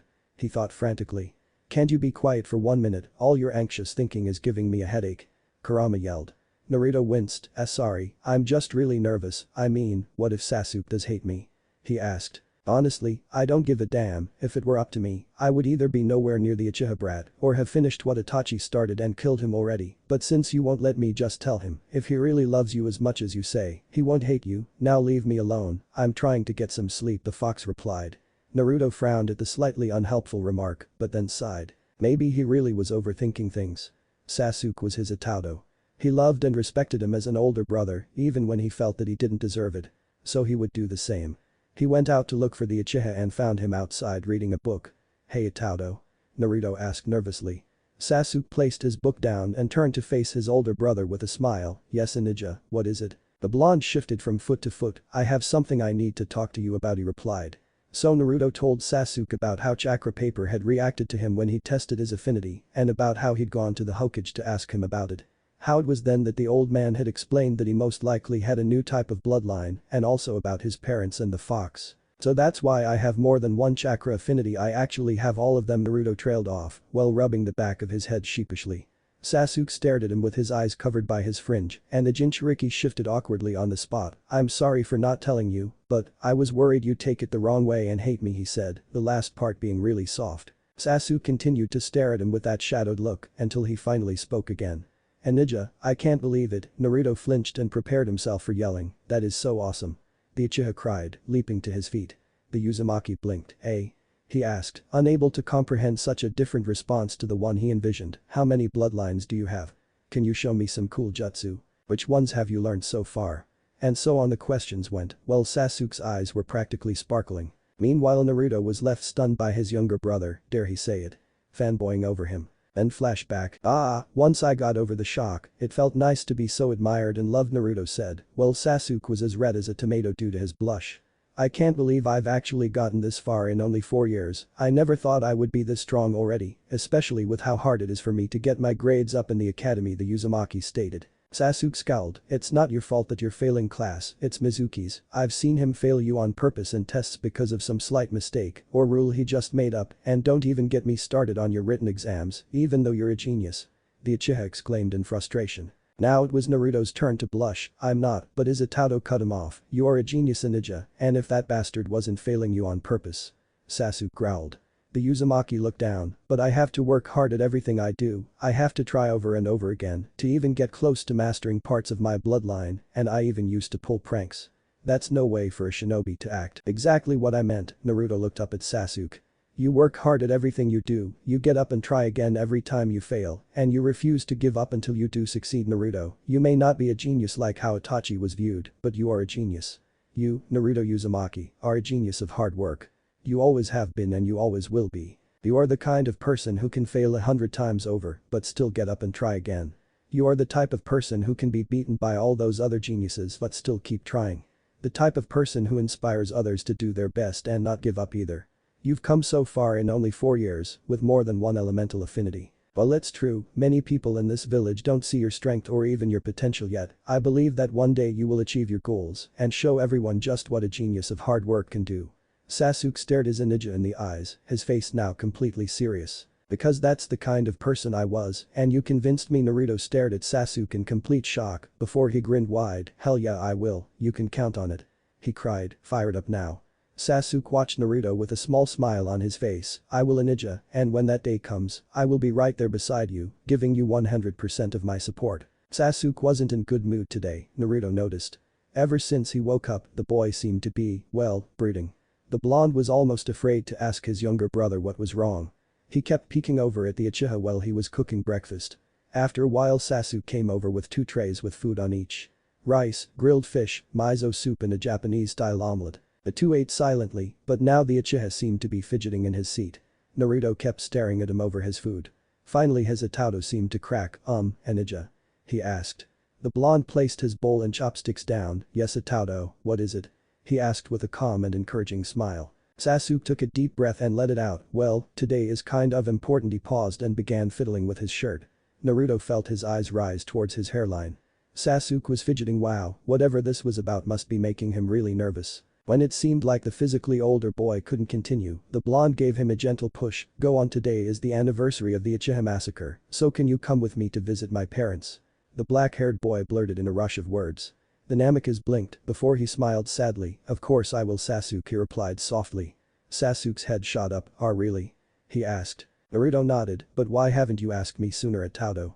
I would have been happy, well, not happy that you were having to visit your parents' graves, but happy to go with you, so you didn't have to do it alone," he asked. Sasuke began shifting awkwardly again.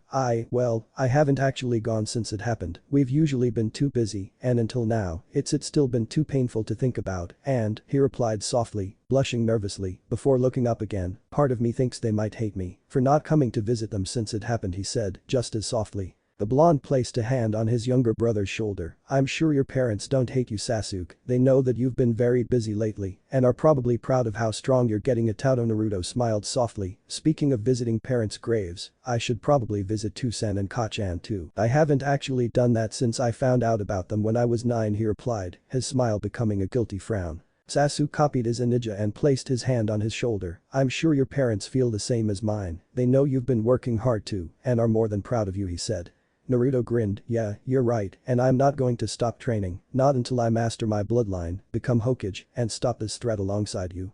The Uzumaki exclaimed, fired up now. Sasuke's sweat dropped. "You always do that ninja, get sad or depressed, and suddenly you're all happy or determined. Are you sure you're not bipolar or something?" he asked.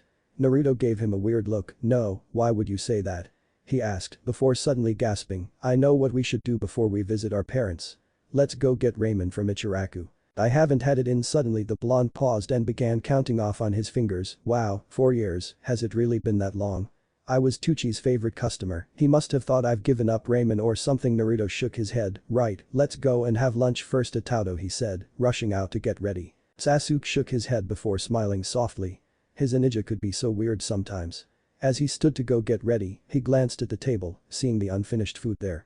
Sasuke's eyes widened before he ran after Naruto. "Wait ninja, we have to finish breakfast first," he called, hurriedly pulling on his shoes and rushing after the blonde. "Really Naruto, I know you said that you hadn't had ramen from Ichiraku for years, but that's no excuse to skip a healthy breakfast that I spent all morning making for us," Sasuke admonished half an hour later, when they'd actually eaten breakfast and were on their way to the Yamanaka flower shop to buy flowers first for Sasuke's parents' graves and then some for Naruto's. The blonde rubbed the back of his head sheepishly. "Sorry Sasuke, I was just really excited, that's all, I didn't mean to just run off like that without finishing eating," he apologized. Sasuke crossed his arms over his chest. "For that, you have to do the dishes when we get home," he stated. Naruto nodded. Alright, the two walked in silence until they reached their destination. The Yamanaka clan's flower shop wasn't that flashy on the outside, due to it being in a ninja village, but the inside was filled with all kinds of flowers, as well as other plants and seeds too. The two academy students entered the shop to the jingle of a bell and looked around. "Coming," a male voice called out. Soon a tall man with blonde hair which was spiky on top and tied into a high ponytail that reached his mid-back came out into the front of the shop. He wore a wide apron and was drying his hands with a towel. He smiled kindly upon seeing them. "Hello there boys, my name is Inoichi Yamanaka, what can I help you with today?" The man, now known as the head of the Yamanaka clan, received weird looks from the two boys. Inoichi blinked. "What's wrong?" he asked innocently. "Aren't you a member of the village's torture and interrogation unit?" Sasuke asked. The man blinked again. "I am, but how would you know that?" he asked curiously, wondering how such a young child could know about something like that. The Uchiha shrugged. "Two-sen used to talk about you, you were the one he delivered prisoners to, before taking them to the actual prison itself," he replied nonchalantly, but Naruto noticed that Sasuke's shoulders had started shaking slightly. The Yamanaka clan head stared at the boy for a moment before his eyes widened in surprise. "Sasuke-kun. You're Sasuke, wow, you've sure grown up haven't you?" "Yes, that's right, Fugaku used to deliver his prisoners to me before taking them to the prison," Inoichi winked at them, "gotta make sure no village secrets were released after all." The man smiled kindly again. "I'm guessing that you want flowers for your parents today?" he asked softly. Sasuke simply nodded silently. Naruto spoke up then, "Can I also get some flowers for my parents? I want to visit them as well today," he said. Inoichi frowned. "You know who your parents are, Naruto-kun?" he asked uneasily. The blonde nodded. "Yeah, I figured it out years ago, and the Hokage confirmed it for me, and I thought it was about time I actually visited them, so can I have some yellow flowers and some red ones please?" he asked. "White and red for mine thank you," Sasuke added, remembering that he hadn't told the man what colors he wanted yet. "Coming right up boys," the off-duty shinobi said pleasantly. While Inoichi went about preparing the arrangements for their orders, Naruto sighed. Sasuke looked over at him. "What's wrong, ninja?" he asked, frowning slightly at the look on the blonde's face. "I'm just sigh I've never done this before Sasuke, what if I mess up or something?" Naruto asked nervously.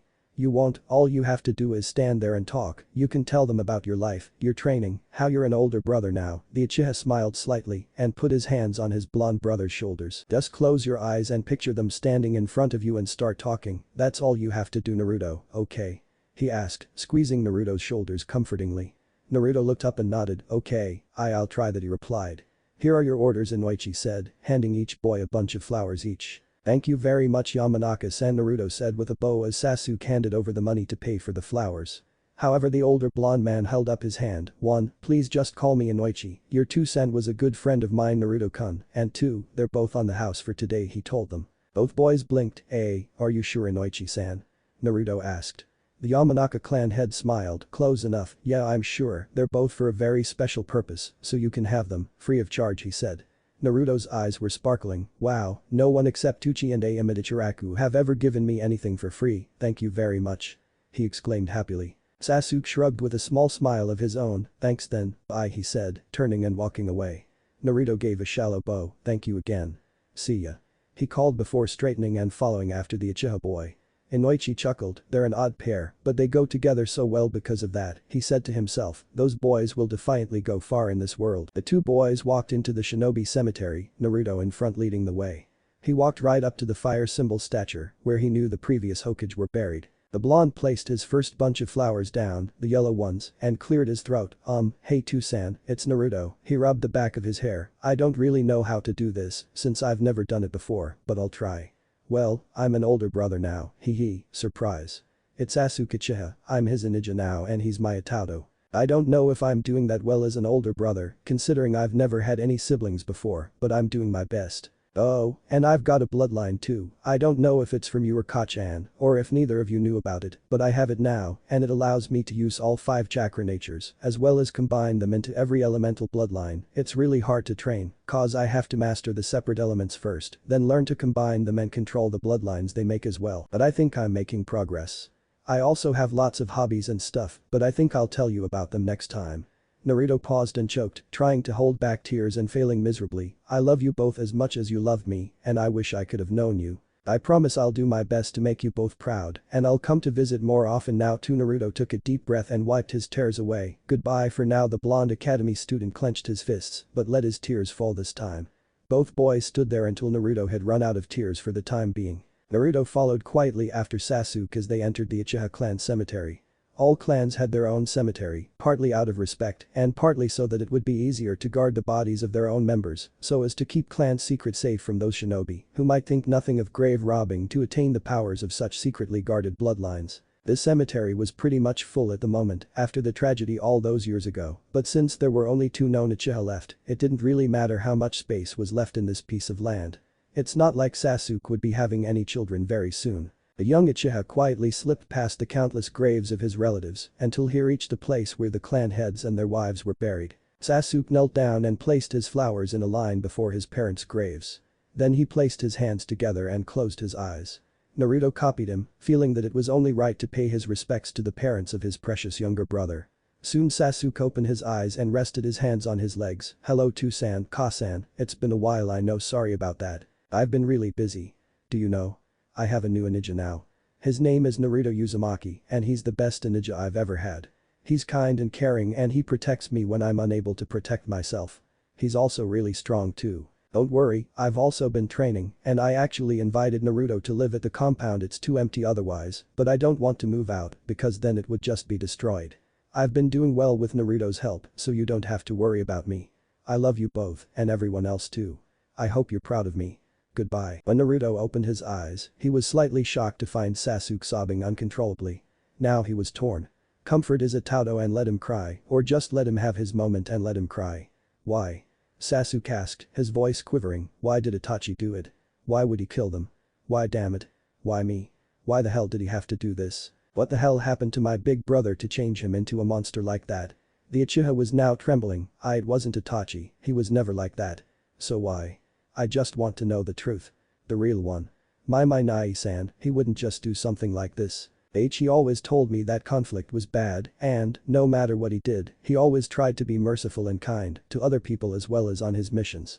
He hated conflict and death and he even told me one time that his dream was peace. Something else must have happened, it had to, something that forced him to kill them all, because I know that my kind, caring and peace-loving big brother wouldn't just murder everyone for the stupid reason he gave me before.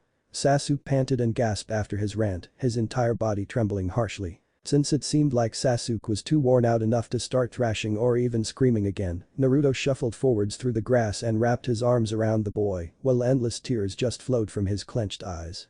Instead of pushing him away like he thought the Uchiha would do in this situation, Sasuke wrapped his own arms around the blonde and held him close. Naruto could hear him whispering. "Don't leave me, please don't go." Naruto began rubbing his Itado's back in an attempt to comfort him. "Never, Sasuke, I swear that to you." After the black-haired boy had finally calmed down, the two began to get ready to leave, only to find the Hokage behind them. Sasuke wiped his eyes quickly. "Hokage-sama, I'm sorry, we didn't hear you, sir," he stuttered, trying to get his emotions and breathing under control. When he properly faced his village leader but was surprised to find something that he didn't think he would in this situation. Grief and guilt. Naruto blinked. "Jiji. What's wrong?" he asked. "Come with me, both of you, there's something you need to know, Sasuke-kun," the old man said.